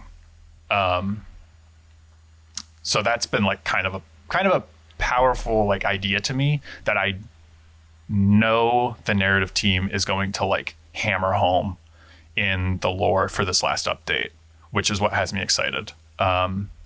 Because when they know how to kind of like, you know, it's a negative phrase, but I mean it positively. Like when they want to like stick the knife in your ribs and twist it, they really know how. So I think it's going to be kind of like, you know, in terms of emotion and like them coming out and stating the thesis statement of Destiny, I think it's going to be like the most outward and poetic kind of forward they've been about it to this point, which is exciting because that's my favorite part of the game, is like that layer of like acknowledgement that yes, this is a live service game. It is like a thing with a life apart from yours, and you're also living your own life where things are happening, and you're all coming together in this thing to congregate and do this one thing, and build this world. And like you mentioned D&D, there has been Season of the Wish had like an entire dungeon crawler theme to it. There was a D&D collaboration. Having rewatched all of Vidocs, my kind of thought, and I'm sure they might have confirmed this somewhere before, but like it feels like they have had an end goal in mind and a few pit stops, but for the most part, they're running the game as though we are players and they are the DMs. And it's how far can we go with this thing? How far can we get players to commit to it, to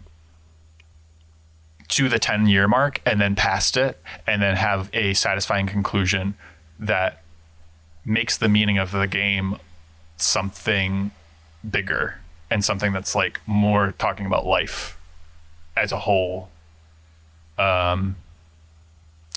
So it's like that, and that's been the tone of a lot of the conversation on social media, has been like mourning almost of like, oh, this thing's dying. And I think that's why they're the best at like the live service model, because they recognize like the live part of it as like, no, this is like a living thing that's like evolving, and like sometimes it breaks and sometimes it gets like sick, or like people are mad at it.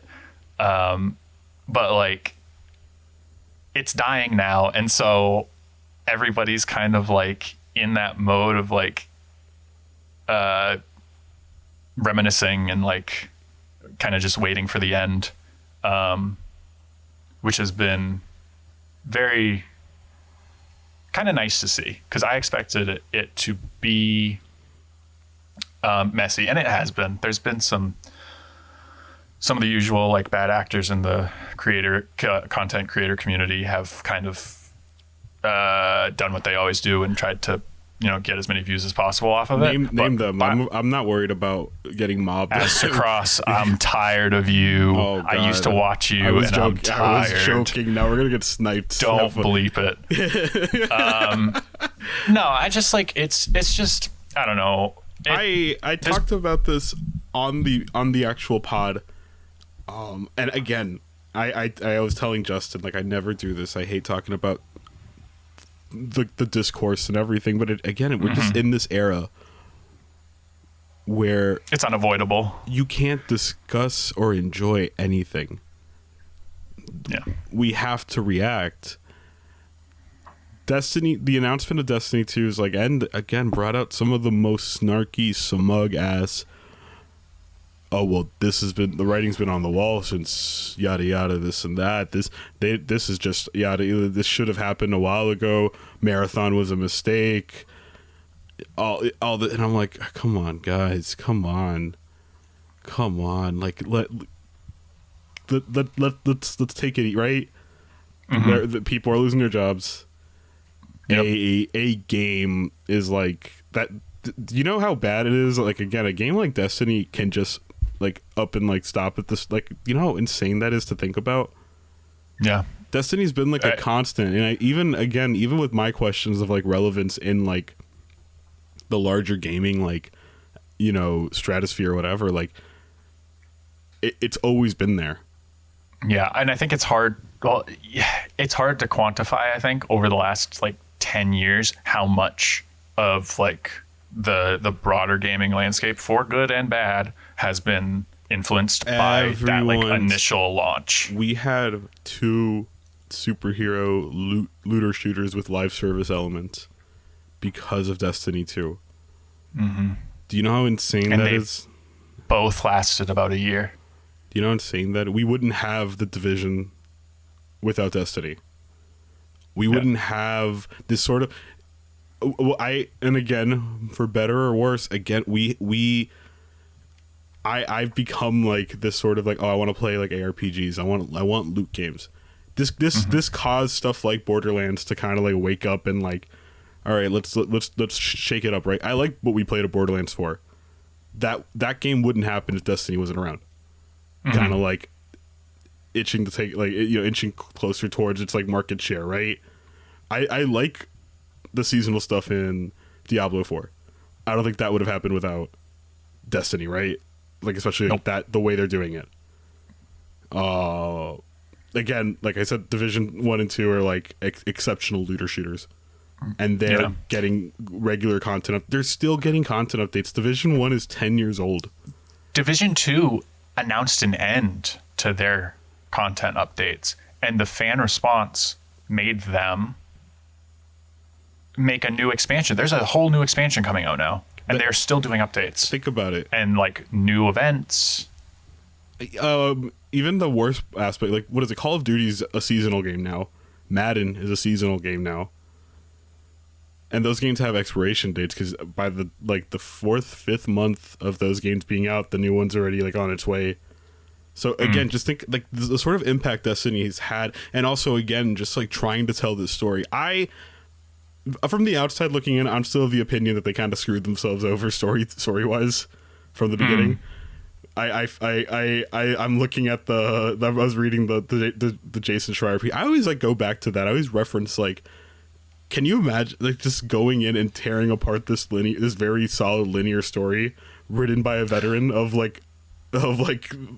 Halo and all this stuff, and just being like, now we're gonna go ahead and just like shred this to like bits, and then here we are now. I still don't understand what's going on. It's just so there's been so many moments along the way where it feels like that, where it's like, oh, they messed it up, but something specific like about the story they're telling, and I'm not even talking about like broadly thematically. I'm talking about like hyper specific themes and storylines that have been going for years. Feel like an acknowledgement of like, this thing is struggling to just like stay together. and it was like broken at the start. Like, you know, you almost can look at like the Traveler and like the way it has changed over the years as kind of a reflection of the state of the game, where like in D2 it gets trapped, you lose it, your loot and your light, it breaks out of the cage, but it is like critically wounded, and then around arrivals it like heal, like there is this whole, and like in Lightfall it like ascends into orbit for the final battle. Like you can almost track the progression of Destiny through like what's going on with the Traveler at the moment, and it's just it is hard to overstate how layered and like fractal the like imagery and theming is. And like it probably sounds shallow with me just saying it that way, but like it's one of those things where it's like you can't really explain it. It's just you've got to see it. Like, and once you see it, you can't stop seeing it. And I hope in this last update there is like something that pushes people to like just one string they can pull, which I think they have set threads up that are designed to be pulled at the last second. That will get people thinking about it in that way, because then it changes like the way you see the thing. And yeah, I think that could be interesting. What were we going somewhere with this, or are we just yapping? I'm gonna. There was one thing I wanted to talk about. Yeah, go, and I had another point that I wanted to bring up, but yeah, go ahead. Why don't you go first? Because my main thing is I this, don't know, and I apologize, like, to those listening to this, and you, Matty, you know me, like I tend to get a little like sentimental over video games in general. I think I told you I described Star Wars: The Old Republic as like my soul game, because it's something that like connects with me in a way that I've been like looking for in video games, right? Or I mean, like, look at the way I started the top of the show, where it's like I know Destiny 2 did not help me lose weight. I 100% understand that. But it's like I hold it near and dear to like my heart now, because it's the thing that got me through certain like one of the hardest like transitional periods of my life at this moment. So if it sounds like we're kind of going all over the place and like telling these stories, it's because that's sort of been the Destiny 2 experience over the last like 2 years for me. Because yeah, we're kind of doing the light roleplay, like kayfabe stuff, but man, like you and I in those 5, 6, 7 hours of that we're playing Destiny 2, and like, you know, some nights we're talking about everything. We're talking about video games, we're talking about movies, we're talking about like the stuff going on in our own lives. We're talking about like a million different things. We're talking about like that the Destiny 2 was like the social hub for like a while. We barely did anything sometimes. Like there's some where we just kind of sat around and just like talking.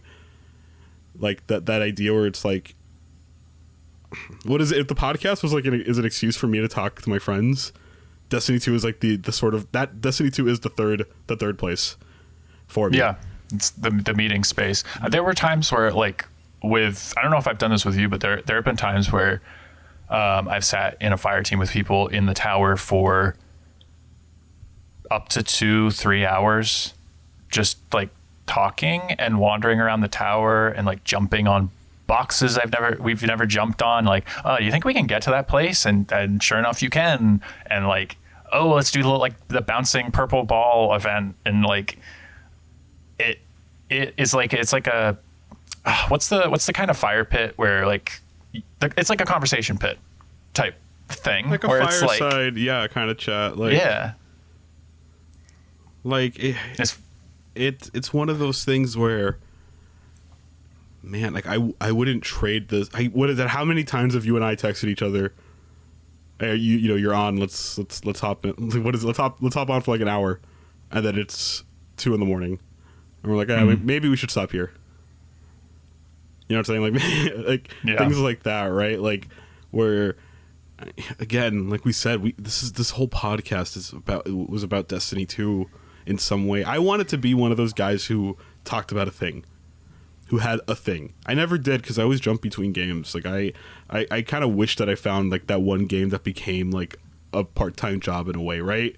I wanted that because at this point in my life, I want the most low friction. Let me check in and out. Today at work, I talked to a patron about Crimson Desert because he was playing it. He loved it. He has like, I forgot how many hours, like a ridiculous amount of hours. And I told him, I really didn't like what I played of it. Like the first like 7 or 8 hours, I was kind of bored of like the fetch quests. And then I was telling him, but in my sort of like recent, like I've been playing a lot of Diablo and MMOs, I'm like, I need something like that again. I need something that I click and then make like my numbers go up or whatever. Destiny 2 was that for the last 5 months. I played that game for almost 6 months straight. Do you understand what that is? What that sort of does to like somebody? That idea where it's like every single night I check in. How many times a week would you and I log into Destiny 2? Like, do you like that sort of like thing where at least like 3 or 4 days for like when Renegades came out, it was almost daily during Renegades, which is kind of like the ebb and flow of Destiny releases. Is like something comes out, you play it nonstop for like 2 weeks as they drip feed content, and then you kind of taper off, and then something releases and you come back and kind of start the cycle over again. And this is kind of like the next expansion was called Shattered Cycle. This is kind of the shattering of the cycle, if you want to say that. Like, we won't be playing this like the hamster wheel anymore. Like we're not. No. But we will still be playing it. Is the thing. It's like it's over. I still want to. Like, there's still stuff to do. There's still like things I want to poke at, and we're like not now this update is on out of obligation anymore. It's now you know what it is, like I told you, I now have things to plan for in Destiny. Ever since the loot announcement yesterday, I'm like, okay, I now know what I want and what I want to do the same way we used to. Like now it's like even more like it's even clearer now. Yeah, I think this would be a good transition into my hopium. Yeah, let's go for it. Real quick though, before the hopium, because like I think this relates. Your thoughts on the Destiny Infinity thing or Infinite thing, whatever it was called? Did you read about that? I did. I don't know. I'm sure ideas like that were floating around constantly. It's hard to know like how serious or how far they got into that, and I think if that was seriously on the table, it is disappointing that they're not doing it. But knowing them, I don't think they'll.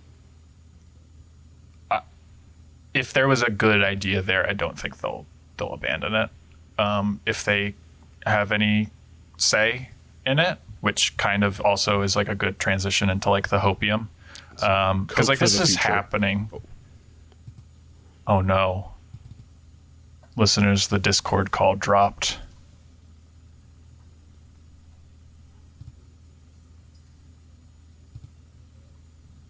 Hello, he's back.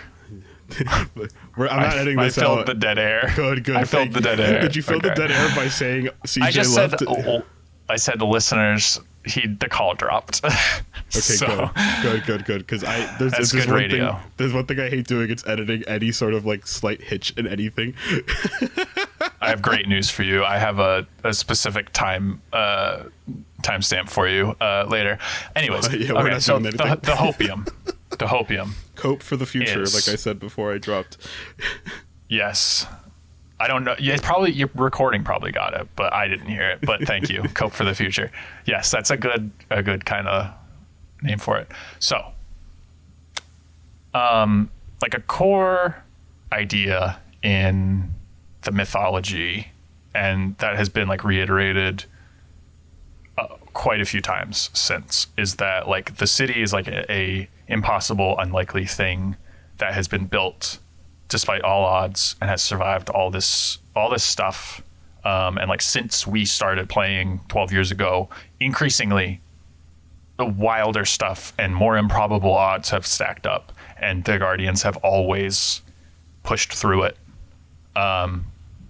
where like literally the witness was like a final test almost of like you literally like shatter the mirror and like break through it, and there is like this idea of the impossibility of like building this community and like maintaining it and keeping it together. And then there's another idea in Unveiling, which is for anybody who doesn't know, Gardener and Winnower are like the two kind of like big allegorical gods of the Destiny universe, and it's unclear what exactly they are. They played a flower game where patterns would propagate and then they would die, and it always resulted in this one pattern consistently playing out. And the Winnower found this pattern majestic and beautiful because it always reached this one final shape at the end. And the Winnower thought, this is so perfect. And the Gardener said, I hate this. It's so boring. Every game ends the same. We need a new rule. And it's debatable what the rule is. A lot of people think the rule is like paracausality itself. It's like this way to circumvent the laws of cause and effect and make impossible things happen. And the introduction of this new rule caused the Winnower to like draw the first knife, which is the witness. Then there was debate for a long time. Is the witness the Winnower? What we learned in Salvation's Edge is that like, no, the witness is the first knife in the Winnower's hand is specifically what it says. So we have confirmation that like the Winnower is a force in the universe. And at the end of Unveiling in the Wager, you get this kind of like final statement from the Winnower where it says like, the Gardener brought you back from the dead because it thought that if we gave you unlimited power, full control over physics, that you would defend and keep a city ringed in spears forever. And that you would not give in to temptation and not say that, well, everyone else is so good, I can do a little bit of evil. And the Winnower's wager is that's wrong.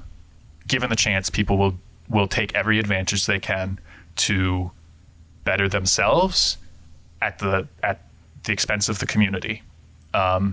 Because the sword logic is all that matters is existence at all costs. And so this idea of like a city ringed in spears, or like a gentle place ringed in spears, has like always really stuck with me pretty hard. And so the Winnower is like a thing that we've been waiting for years. When in Heresy, when the Lord of Every Nothing was introduced, this is like deep lore shit that I'll try to contextualize it as much as possible. But like the Lord of Every Nothing is this being that the Taken are like willing into existence as their god, because Oryx is gone and there's a vacancy, and there always needs to be a strongest thing at the peak. So they collectively are willing this thing called the Lord of Every Nothing into existence on the Dreadnought. And at the same time, over those 10 years, Saturn is watching this and observing and learning the sword logic, and it wants to learn how to ascend out of being stuck in the planet. And so in Renegades, we get Nightfall Station, which is powered by the core, which Six gave to Dredge and Bale. The Dredgens are a whole other thing I won't get into, but the core has this thing that we've never seen before called Eclipse Energy, and it is red, which is a huge deal. People have been asking for a red subclass forever. Anything red that shows up, like people love Siva because it's red largely. Nightmares on the Moon, people thought was the red subclass for a long time. So now we have this thing called Eclipse Energy, which is not paracausal specifically. When they nuke Tharsis Station with it, Ido is fine because she doesn't have the light. Guardians and their ghosts instantly die, just drop dead. And the way Alison Lures described it, who is the narrative lead, they described it as like the paracausal soul being like severed and devoured, essentially, like crushed or killed. So eclipse energy is like essentially the answer to the gardener's new rule. It is like, oh yeah, you gave them power over physics and stuff. What if I just could snap my fingers and kill them? So when they announced all this stuff, part of the new stuff on destinations is something called distortions, which are incredibly clearly eclipse energy. And they describe it as the sky tearing open. And it says on the director, it says distortions are corrupting the area. So this red energy, sky tears open. There's these purple stars beyond, which is like, seems like a realm we've never seen before, but I think we've seen it in one place before. And then all the enemies in that area get like empowered by eclipse energy, and they look a lot like nightmare empowered enemies. I think this is the winnower finally like calling the gardener's bluff on the wager, and saying like, because we're in the extinction zone, basically. Like the entire like idea of the Fate Saga is that extinction is coming, which, as we've been talking about with the way they like weave narrative and like game design, means the game is coming to an end. So I think these distortions are like the winnower basically calling the bluff of the gardener, that like, this thing is dead now. Why would they stay? They're going to abandon it, and I'm going to take this place over and corrupt it and end this universe, and we will be back to the way things were. And so my hopium take is that they always knew they were going to do this, and that the Fate Saga was written specifically to build to this point, because the reveal of like the winnower, or like the arrival of the winnower, would be such a massive story thing for like casual people and like lore heads alike, that I think if they kept it secret, but teased it just enough, and then said, all right guys, it's the end, this is the last update, there's a petition, online petitions, whatever you think about them, but there's 350 like 1,000 signatures on it, I think, right now. The subreddits have been like more active than I've seen in years, with people like excited to log in. The response to the articles I saw today were people like, oh my god, I could play this forever, like this is going to be like 2 expansions worth of content. Not content, but like 2 expansions worth of playtime, basically. So I'm wondering if that wasn't the plan all along, was to say, this is the final live service update, guys. Really sad, but it's ending. Get everybody there on June 9th. And then there is kind of a poison pill in the content somewhere that is kind of like indicating, no, there's one thing left. Like whether that be one last expansion release, or just like something that is time gated that unlocks in 2 or 3 weeks, like an excision type mission or something. Like I think they've accounted for this, and they're trying to build to a moment that is like explosive, in the sense of like it'll get people talking about it and writing about it and podcasting about it, and now the game is going to be in a collection for probably like $20 or something. Think about over the years, the amount of people who have played one Destiny 2 expansion. So it's in their library. Like, and the entire game is obsessed with resurrection. So what if they have really pushed their limit to try to like build to a resurrection of D2, even if it's kind of broken and incomplete and like not the ideal perfect version, but it's something with like a good story to the thing itself and in the thing itself. So that's like kind of my hope that like they got one last ace up their sleeves, but the reality is that people are like scared of losing their jobs. Allegedly, the team that was working on Shattered Cycle was not told that it was ending until the day we found out, which I find improbable. People will talk about the mismanagement at Bungie, but they are under new leadership.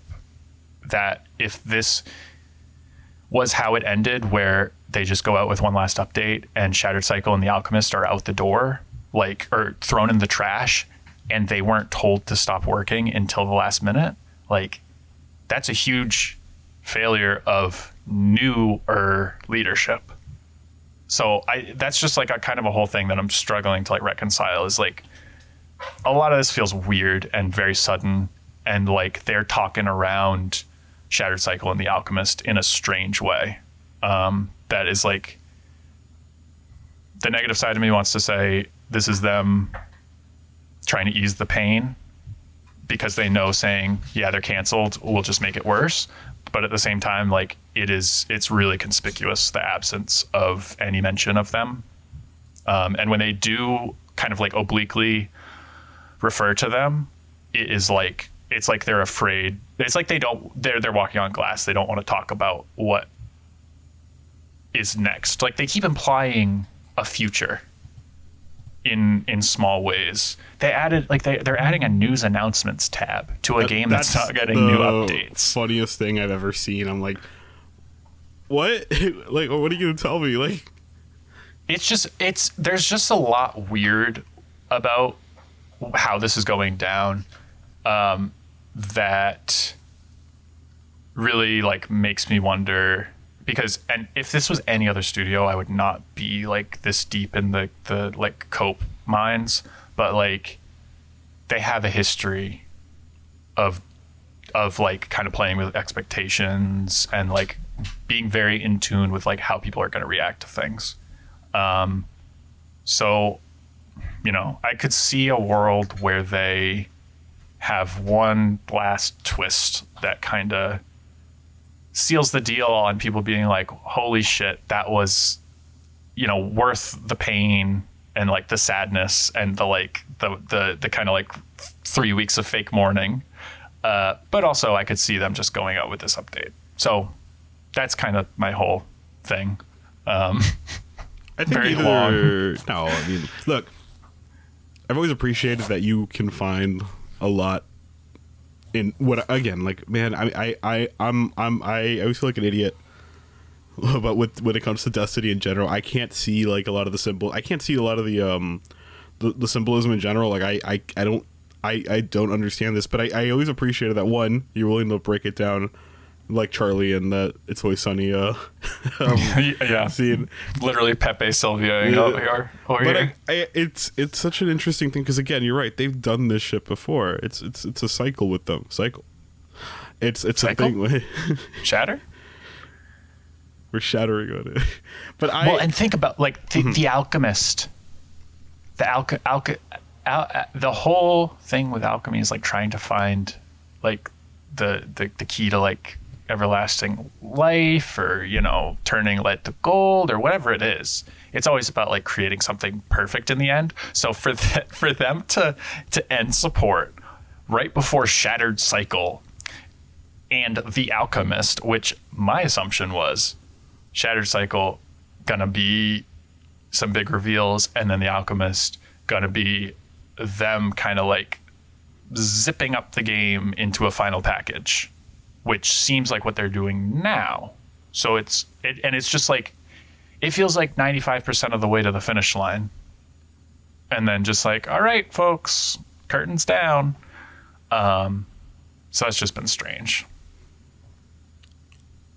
What would you want out of Destiny 3? If like if you're playing with house money now, like, okay, let's say Destiny 2's dead. Let's say that, right? Like, that's it, done. And let's say they're able to do we'll do this. Let's do this. We'll do some fun kind of thought exercises here. Okay. What do you want out of Destiny 3? And then also, what else would you want them to make now if they're like kind of free from like the Destiny shackles for a little bit? Right? Like we saw want... Okay. What I would say we saw what they could do with like Marathon, right? Like something it's something completely different. That's the other thing. We got to talk a little bit about Marathon update. Yeah. You want to do that first, real quick? You want to draw some parallels real quick? All right, let's talk about this. So Nightfalls in Destiny have been like a thing for years. They were like the premier activity when D1 launched, and they have been in it ever since. Nightfall is like a huge deal, and the idea of the end of the world has always been like posed as like darkness falling. We had the endless night, which was like the Vex simulating a world full of darkness. There's always been this vibe of like dusk being the end of the world. So for them to have an expansion where a Dredgen builds Nightfall Station powered by anti-paracausal energy, and then at the same time, and then they announce, it's ending June 9th. And then Marathon starts its second season, which has a lot of stuff to do with an anomaly that is very darkness coded, like in the themes and the visuals and everything. And it's called Nightfall. Like, feels, if not like some kind of intentional like gambit, a little cruel, because it's like night fallen on one game and night fallen in the other. That's also not doing great player wise. It's very deliberate in a way that Bungie's always been, and it makes me wonder, is all. It's what is it? I was gonna say, like, I love the way your mind works. I've always respected it. It's just funny to. It's probably a mess. I probably sound like nonsense, but I mean, if people are sticking around for this, like, that's on them. That's on them. Like, they know what they're getting into. You're 2 hours in. We're allowed to do a little bit at this point. What is it? What is it? You guys want to hear about the Marlins? Like, they tied the Mets right now. Tom Johnston, if you're listening, Miami's winning the mid-off right now. We're tied. Miami's. You want to talk hopelessness? Forget Destiny 2. Let's talk about what is it? The National League East. I think Marathon. Let's address the Marathon situation, right? In a really quick. The Marathon in the room. The Marathon in the PETA. The runners here. Marathon's a very good game. I reviewed it.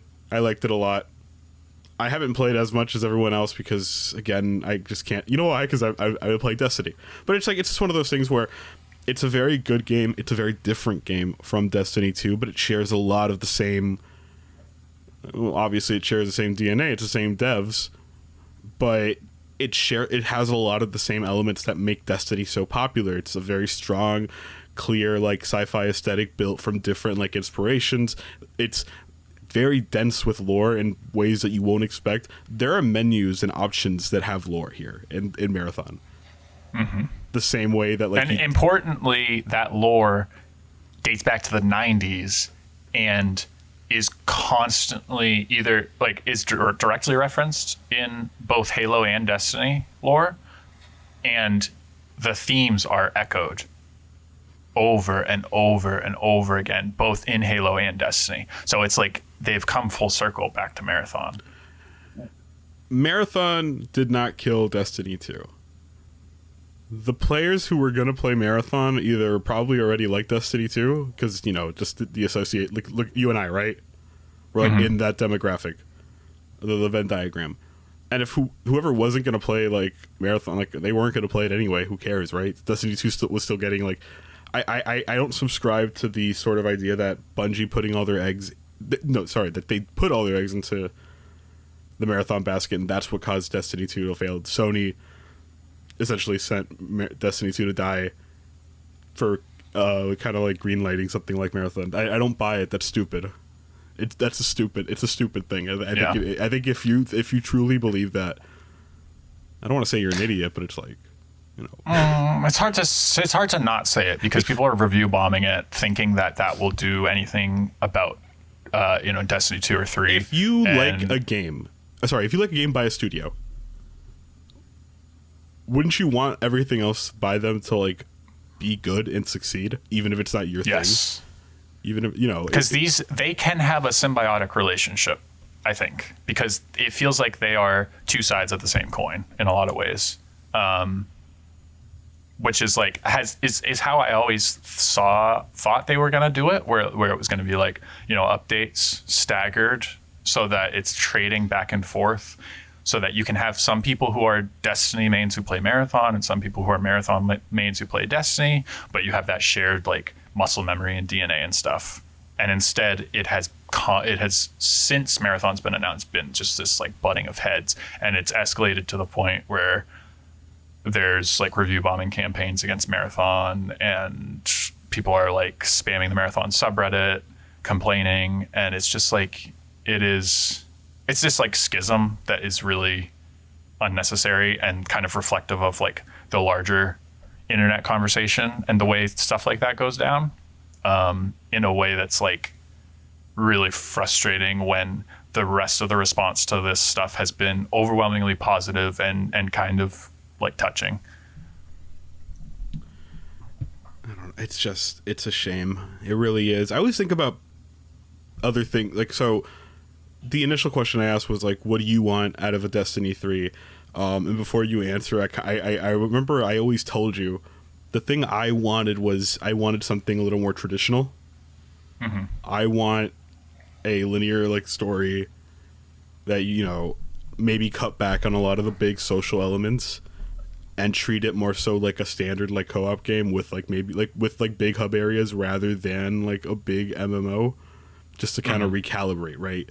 Kind of decide, okay, what are we gonna, right? Like, I think that would be a lot easier. And it's just something I always thought about, right? Like, that's sort of like what I want. I kind of wanted them, if they're ever going to get to Destiny 3, which is so funny because you and I have talked about this. They went from Final Shape being it to, no, we're not working on Destiny 3. We have these other expansions, but then they were working on wasn't that the initial reporting? There was something called Project Payback that Luke Smith and Mark Noseworthy, I think, were working on before they were laid off. That sounds like it was a very different thing. I feel like I remember hearing it was third person and you played as characters like Zavala or something, which I don't know how I feel about that. As for like Destiny 3, I think if you're jumping in now, it's easy to be like, well, the game's always been like this way. It's just been spinning its wheels for 10 years. When it's like, no, D2 at launch is very different from Forsaken, very different from the next year, and so on. Like, it has been so iterative to get to this point, to like understand what this thing is and what it should be, that I think Destiny 3 has to be completely different in a way that's going to take a lot of time. Right. I don't think you can set it in the solar system because that's Destiny 2. Like, we have explored a lot of this stuff to have two games overlapping in the solar system, unless there's a huge time jump.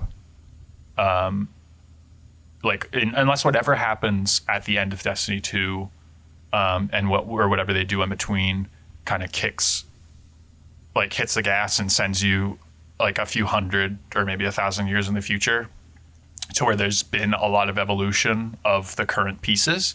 Like, I don't think you can just be like, and Destiny 3, we're going back to Mars. I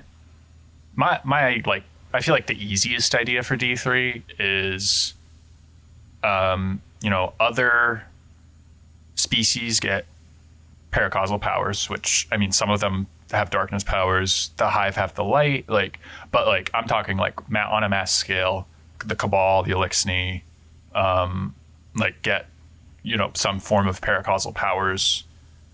And my thought was always like, you set the game outside the solar system. You go to Torabottle and take it back from Zeburath's brood. You go to Fundament and see what is left there of when the Hive left. You go to Rulk's homeworld where they already teased that there's kind of something remaining there. You go to the Witness's home planet and explore their civilization and like learn what actually happened, because they were, you know, around for eons, so a ton of stuff happened. That would be my like easy idea. What I'd like to see instead is no Destiny 3 for a good chunk of time, and a lot of smaller, different, like experimental things in the universe alongside books. I want books so bad. I want a novel series that is like, all right, over here we got the story of the Hive. Over here we've got Eris's story. You can read them in any order, and they kind of speak to each other in the way that the lore does. That would be like my dream, and I know that's not book publishing is probably not like a lot of people's like the direction their mind goes to with Destiny, but that's like been the thing I've wanted since Shadowkeep, and is kind of what I hope they mean by it's time for Destiny to like grow beyond Destiny 2. The other thing I'd like to see, and I think we mentioned it earlier, is like a more traditional RPG, like a CRPG type thing set in, you know, like, I don't know, you play a human in the last city or something, or you know, like a life sim in Lady Ifrit's like pacifist colony or whatever. Like play with the pieces that are there in unexpected ways. Like a visual novel would be amazing. So I kind of don't want Destiny 3 in a lot of ways, because I think the entire DNA of this series is like doing big things and like big change. And I think to do a D3 that's just doing D2 again would be pointless.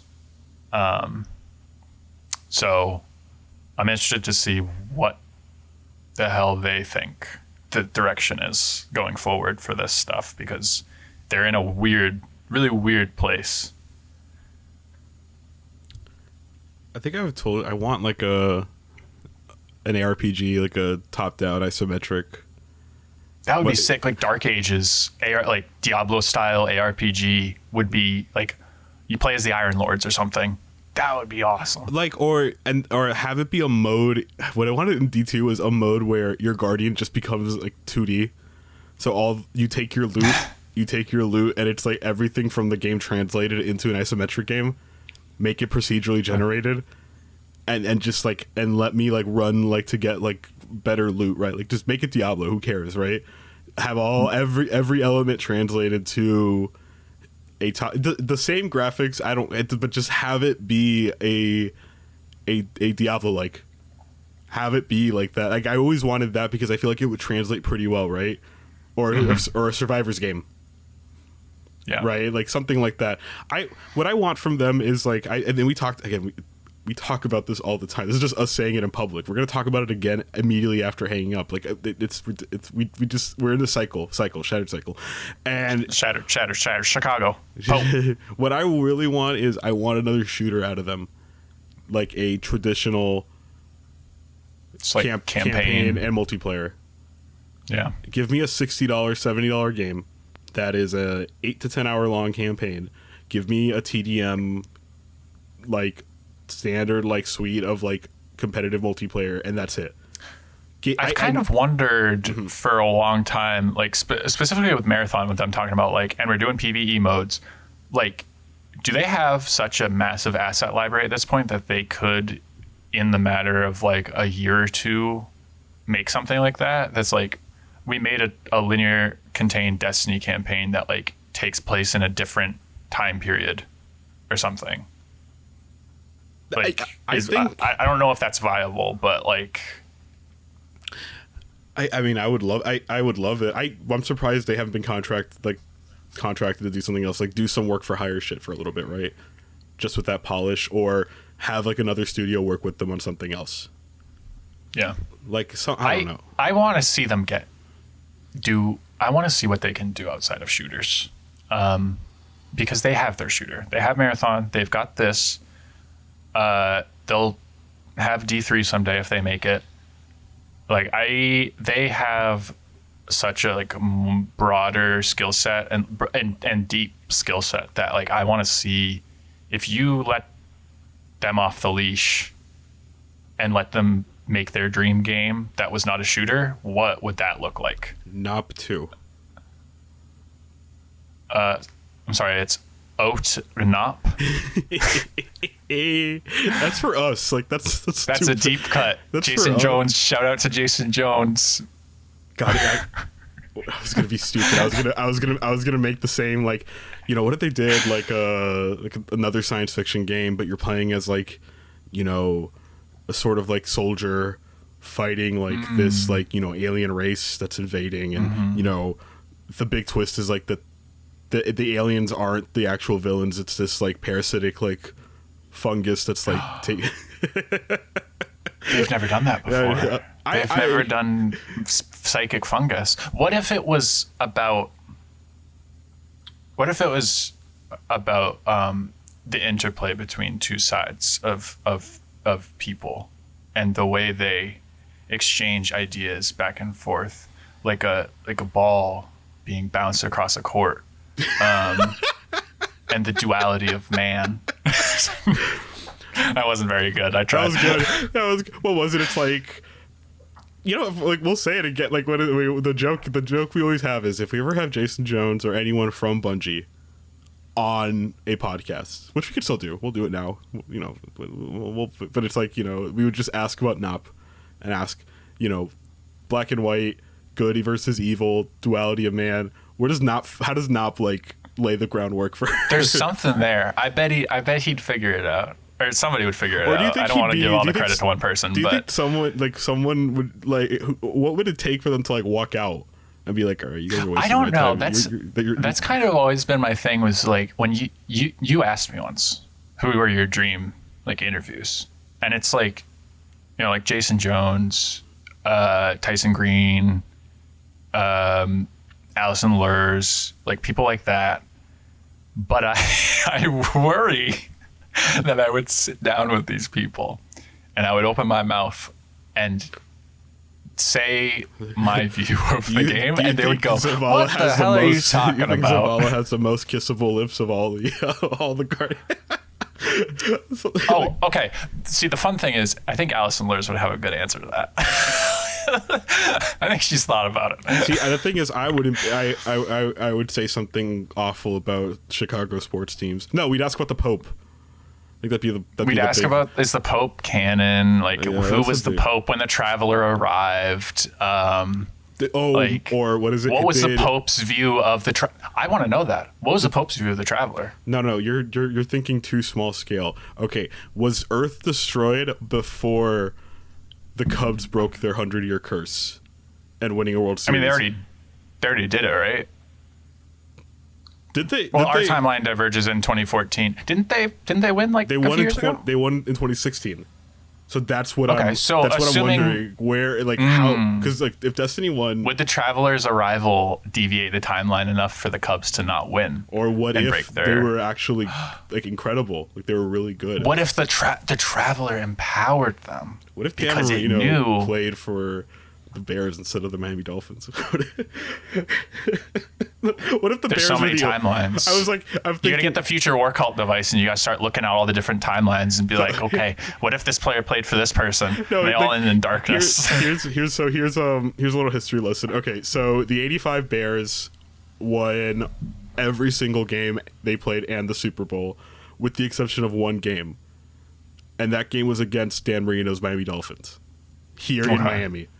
So wow. In 2012, Barack Obama invited the 72 Dolphins to the White House to celebrate the 50th. Didn't expect this pivot. No, to celebrate the 50th anniversary of like the 17-0 team, the only team to win every single game, to win every single playoff game, and to win the Super Bowl.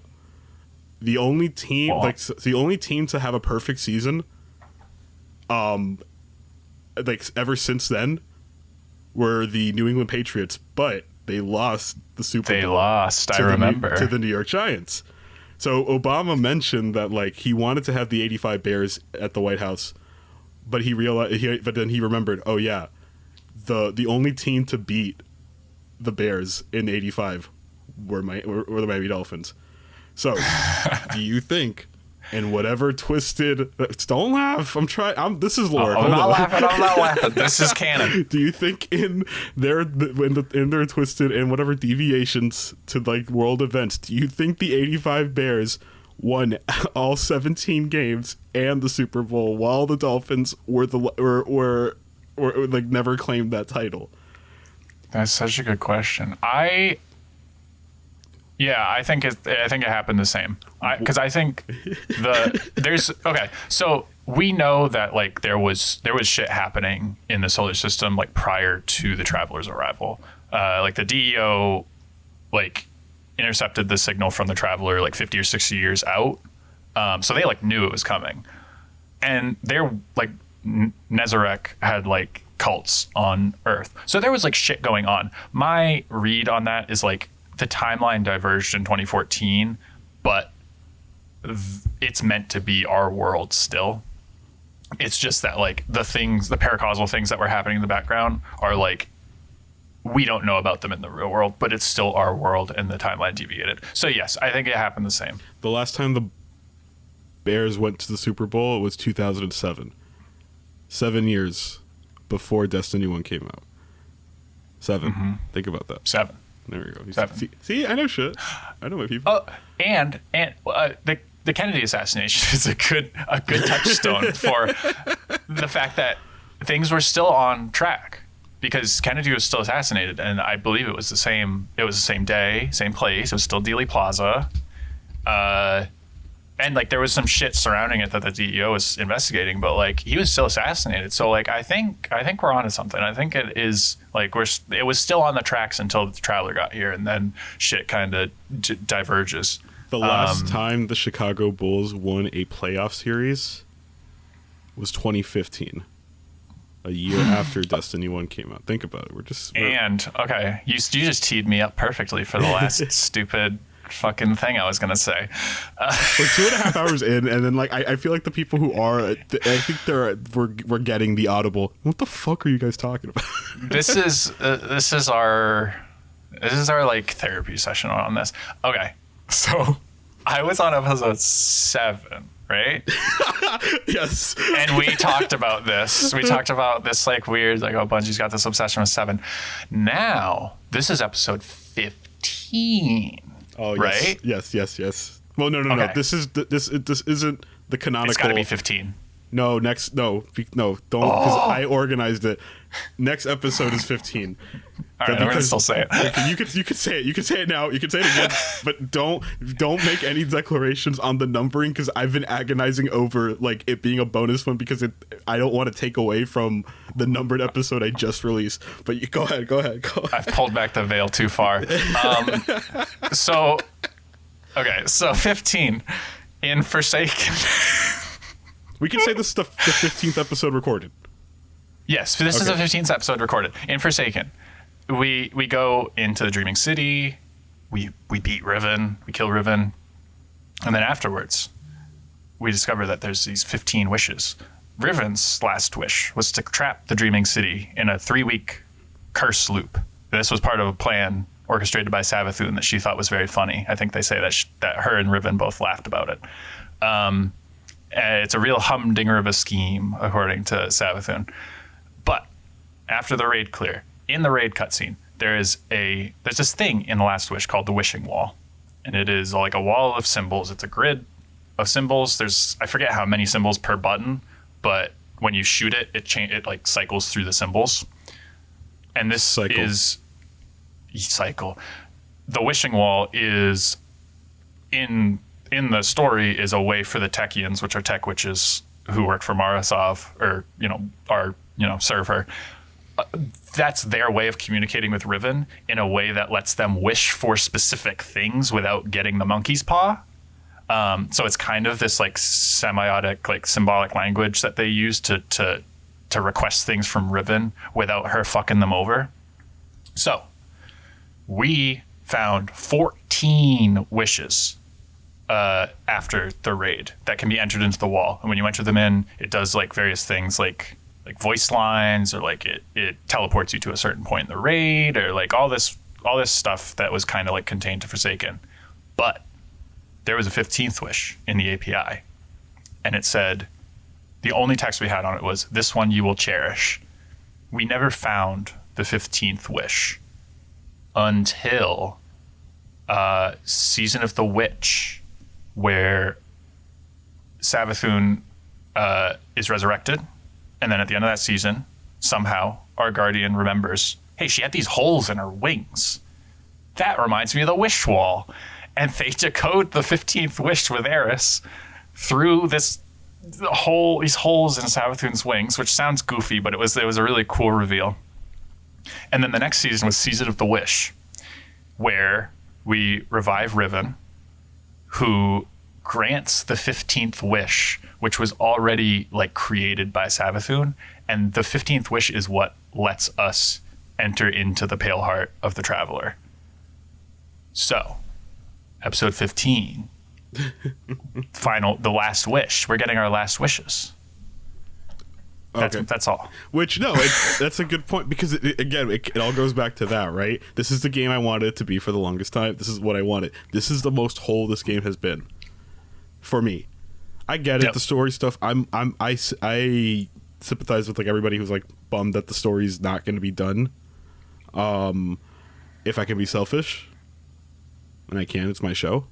I don't care, because again, it's just I'm looking at this game. I play for different reasons, right? But again, I feel bad, but at the same time, it's done. Like, this is what I wanted. I wanted the loot stuff. I wanted more reasons to just replay stuff, because this game is the perfect embodiment of number go up, I pick up purple, I'm happy. That final wish, our final wishes. Yeah. Oh my gosh, we've been recording for 2.5 hours. I'm not worried about it. Not me either. Oh man, I gotta compress this shit. It's gonna be fun. I gotta edit this. Also the Mets beat the fucking Marlins. I'm pissed. The main thing that's funny is last night we decided to do this. We were like, all right, let's go ahead and just record this. Fuck it. We're inspired. It's off the cuff. This is the only time this is ever gonna happen.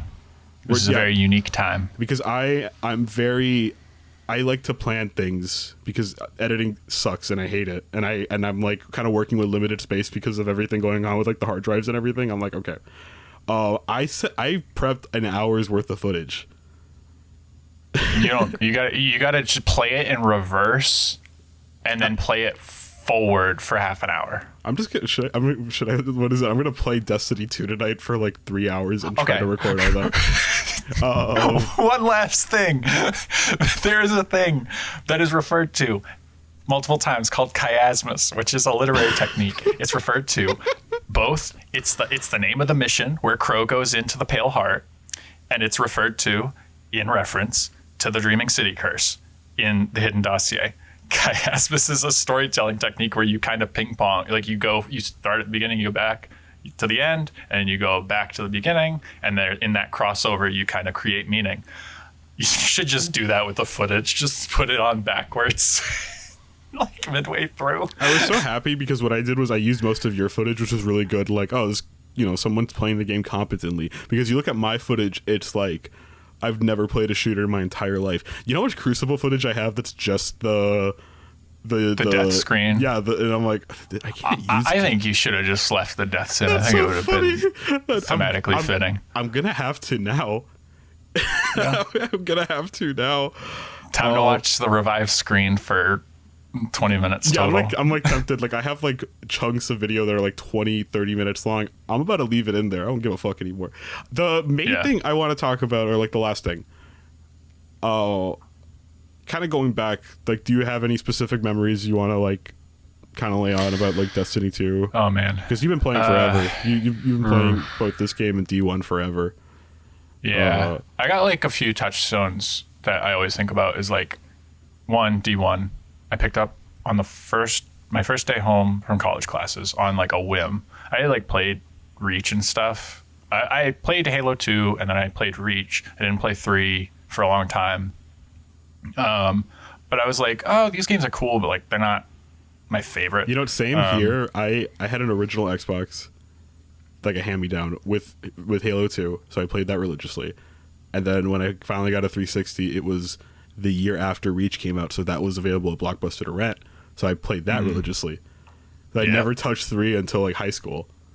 Yeah, my brother and I were really into like SWAT in Reach. That mode was the shit. But like, so I had been, that was like the era where I was reading like Kotaku leaks where like, remember when they leaked all of Modern Warfare 3?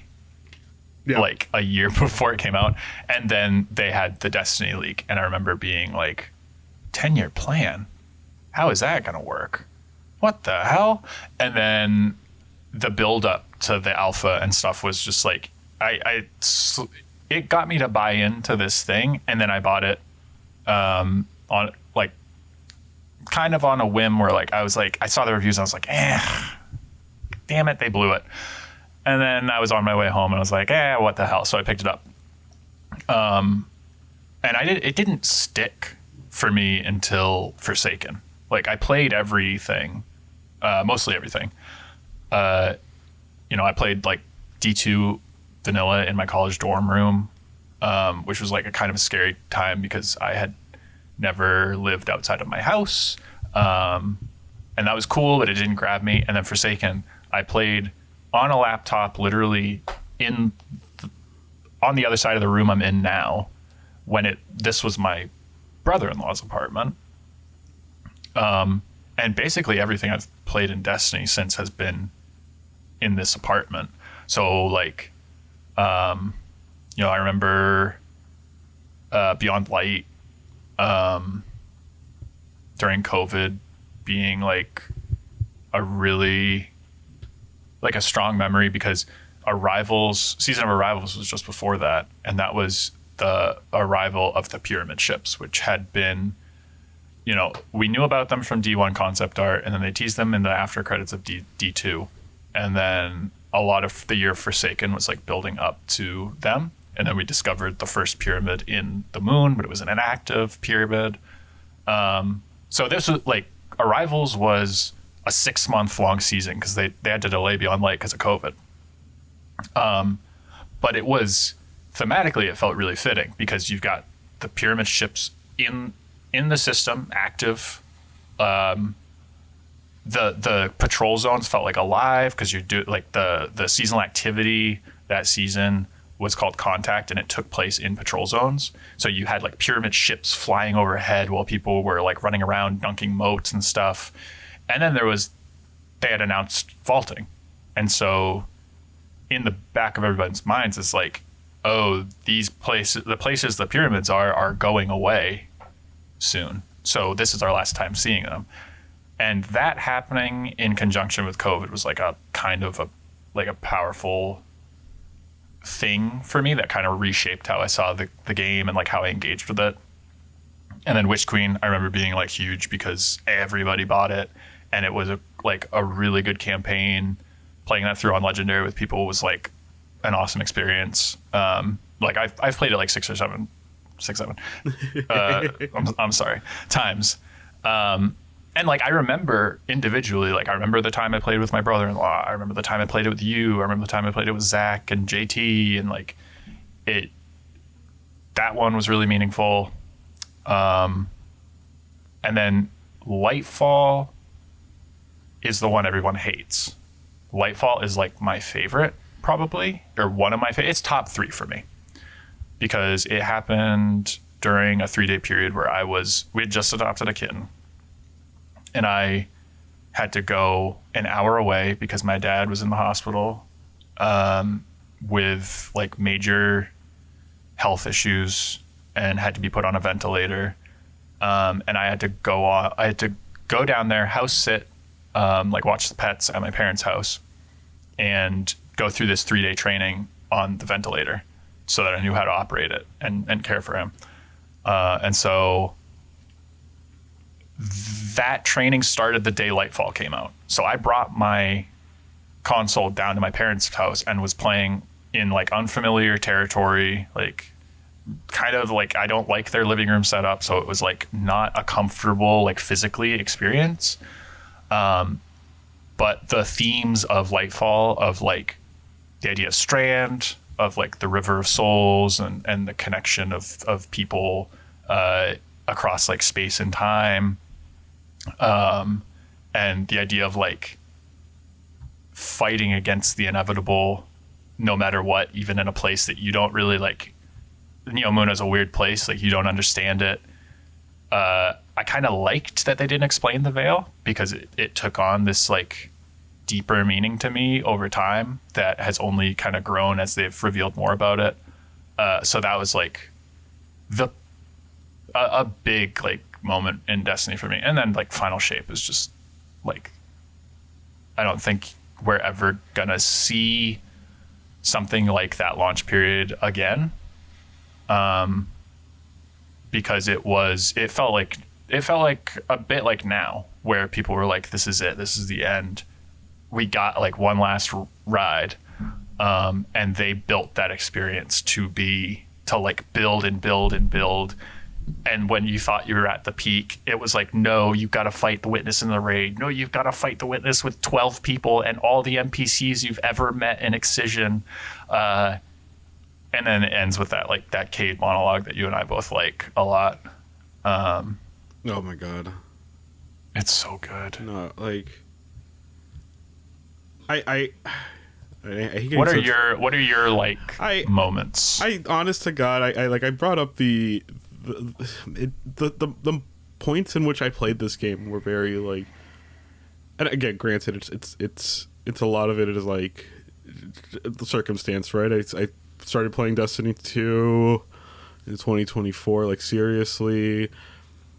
2025, you and I got back on it. You and I got back on Destiny 2, and we started talking regularly. Okay, we like haven't stopped since, which is funny. Because all we do is fucking talk about bullshit. It's so funny, but it's like we talked about everything. We stopped playing Destiny 2. We played a bunch of other games, and I think my favorite memory is not even with Destiny 2. It's with Destiny 1, because I'd never played it. And I remember telling you, like, oh, hey, there's this project I might be working on. Didn't end up going anywhere, and I'm so kind of salty about it. But you were the first person I told, like, about like this insane like thing that might happen. Like, I almost threw up with like excitement. Mm-hmm. And I told you we should probably start D1. And I've been wanting to play Destiny 1 for like the longest time as like a curiosity, and also for like the story, despite all its issues and how dated it is now, which I've talked about on the podcast before. I've mentioned like playing Destiny 1. But you and I like talking about Destiny, it culminating into like a thing that could potentially like be huge for me. And it's like,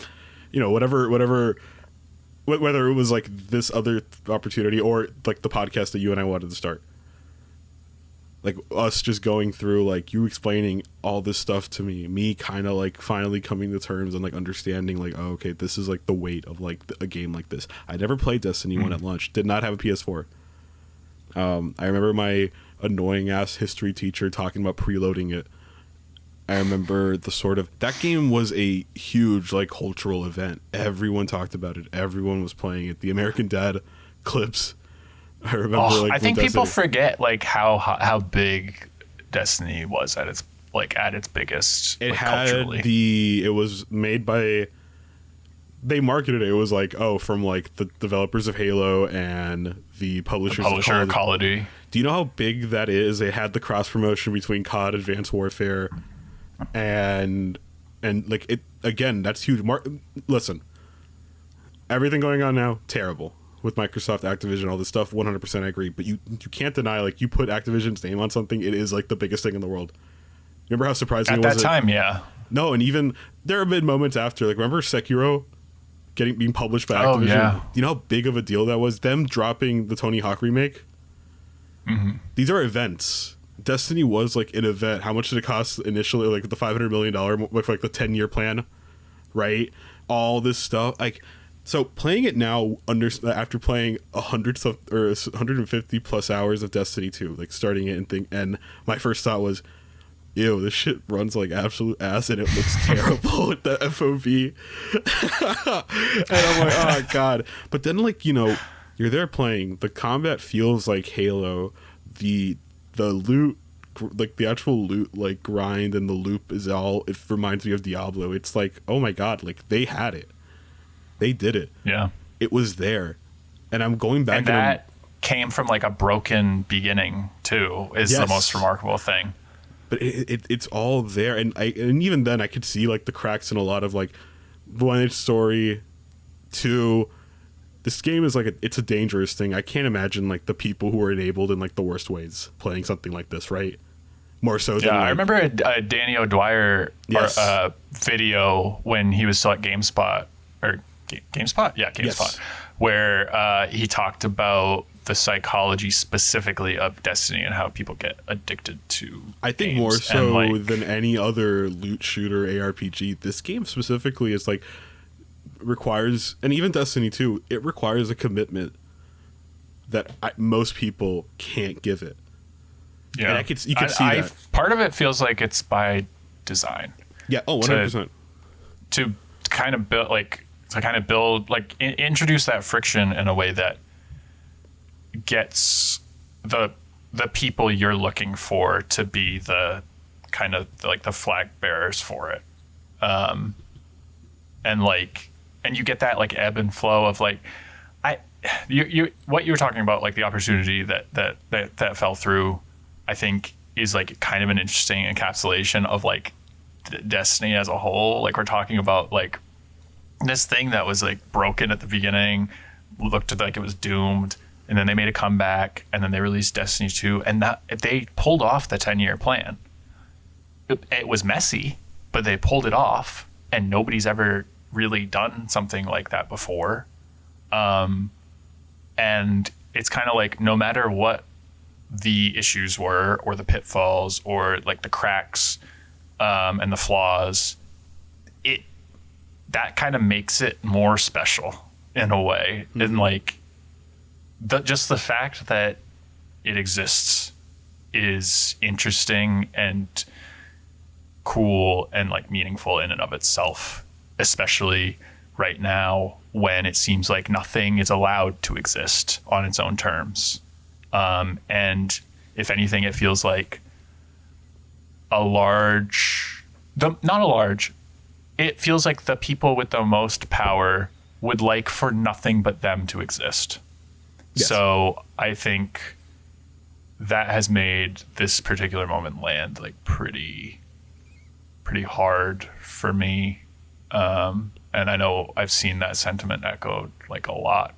And for a thing that has been as divisive and like as like frankly like hated for some time, to like draw the response that it has, I think is Destiny 2 is the worst game ever made, or the sort of like, I mean, and we talked about it earlier, it is kind of there are some trends that you could kind of trace back right to Destiny 2 or Destiny 1 even, but it's like I never understood the sentiment that, I get it, some people have issues with it, but to say that it's like objectively bad or the worst thing ever. I mean, how many people on fucking Reddit do you read saying, I'm done, this is it? It's like, I know that like, you know, you can't account for that kind of a reaction, but I do think there is something to be said for like how loud and strong and like vocal people have been about how much, even people who previously, like even like 2 or 3 weeks ago before this announcement, were like, I just wish it would die. Like, I'm tired of it. Just end it already.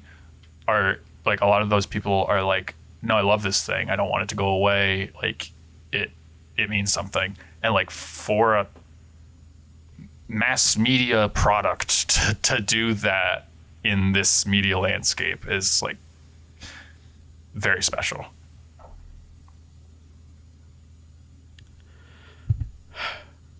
I know this isn't goodbye, but it's so funny how like it feels like the end of something right? It's still going to be playable. I think Cody reached out to me after reading my blog post, and I was talking to him like, man, I'm really bummed. And he's like, you know, it'll still be playable.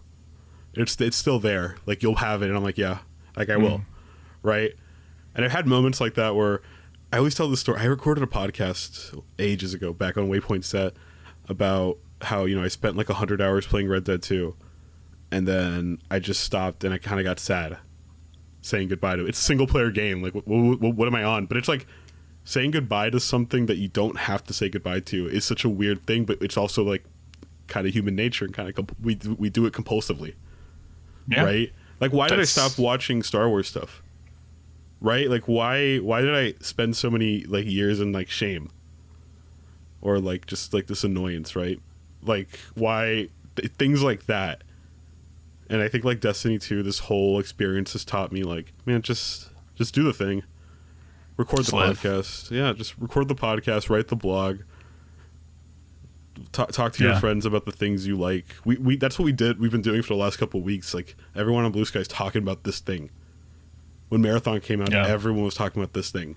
It's like the inverse energy of the Marathon launch, in a lot of ways. Like similar feelings of like, man, this thing's crazy. Like, this thing's like feels good and is like cohesive and like feels bigger than the sum of its parts.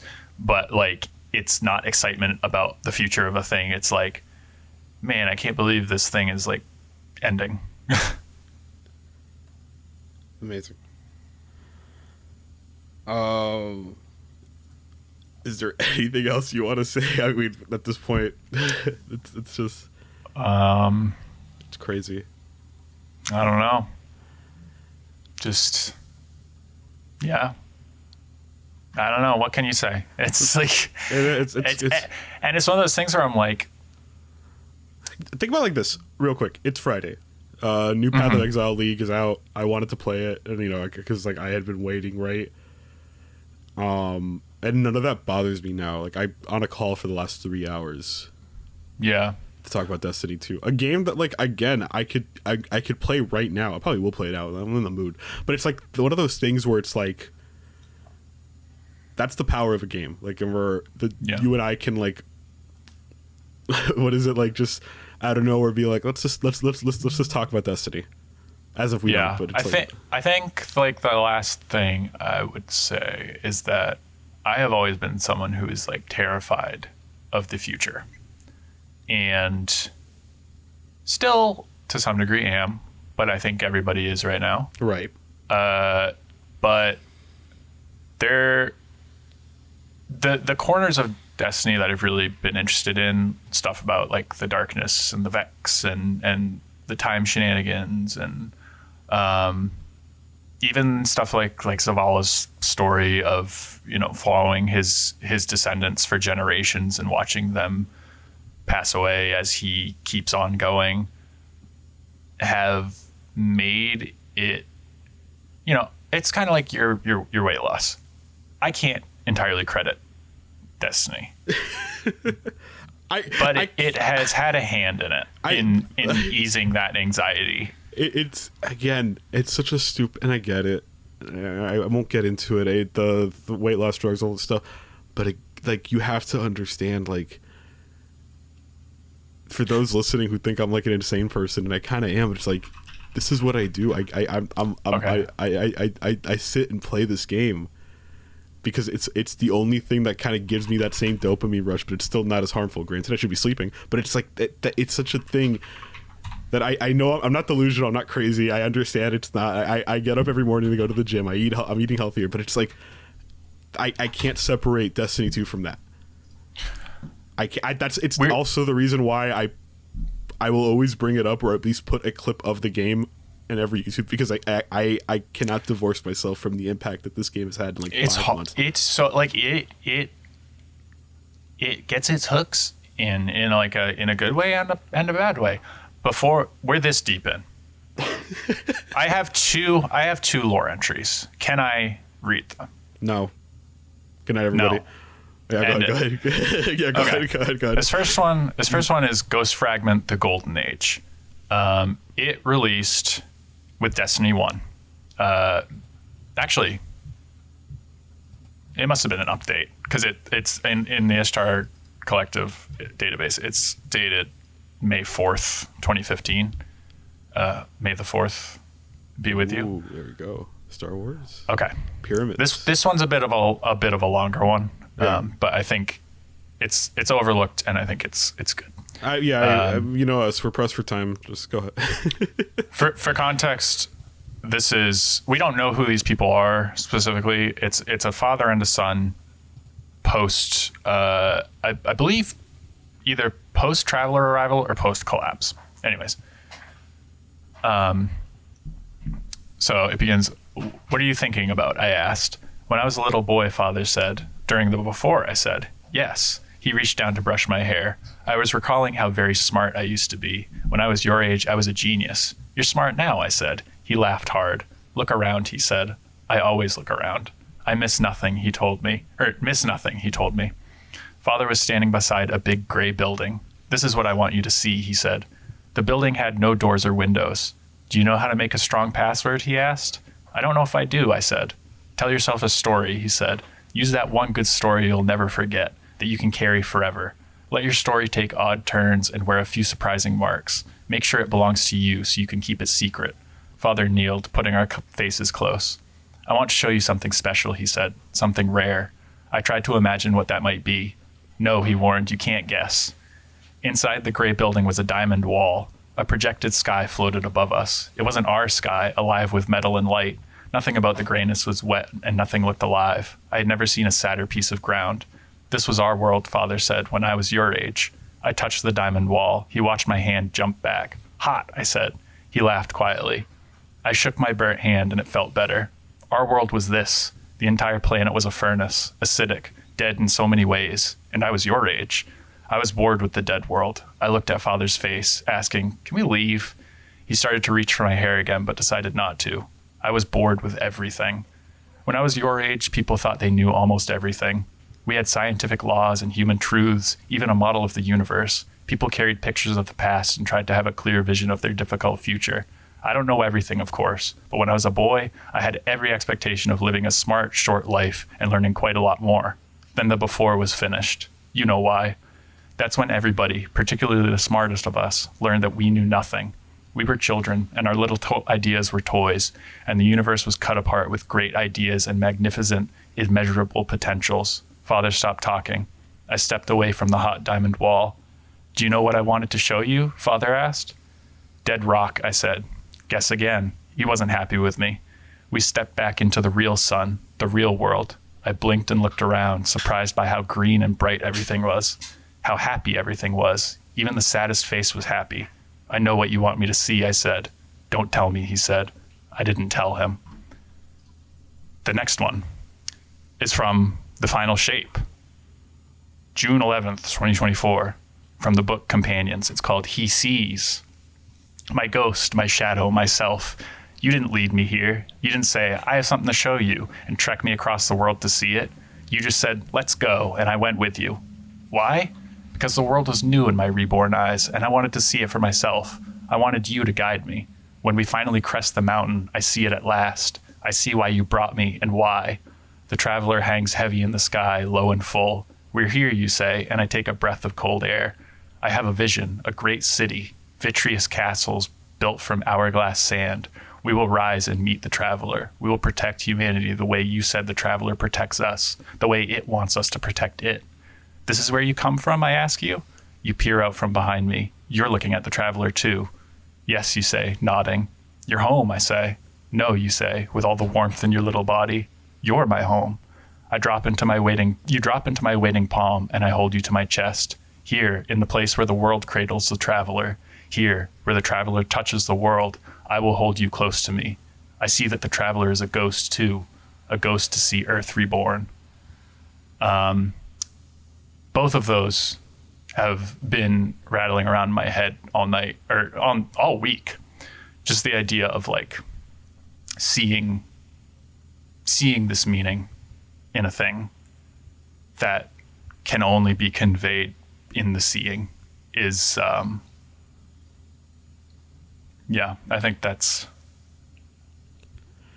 kind of my view of Destiny. So, Matty, this was fun. It was Yeah. good. I think this was good. I think I just realized I have to send you the outline for like this upcoming week's episode too. yeah. Well, I'm We're gonna about link. to hit the 3-hour mark. I mean, yeah, I might as well just keep yapping until we hit it.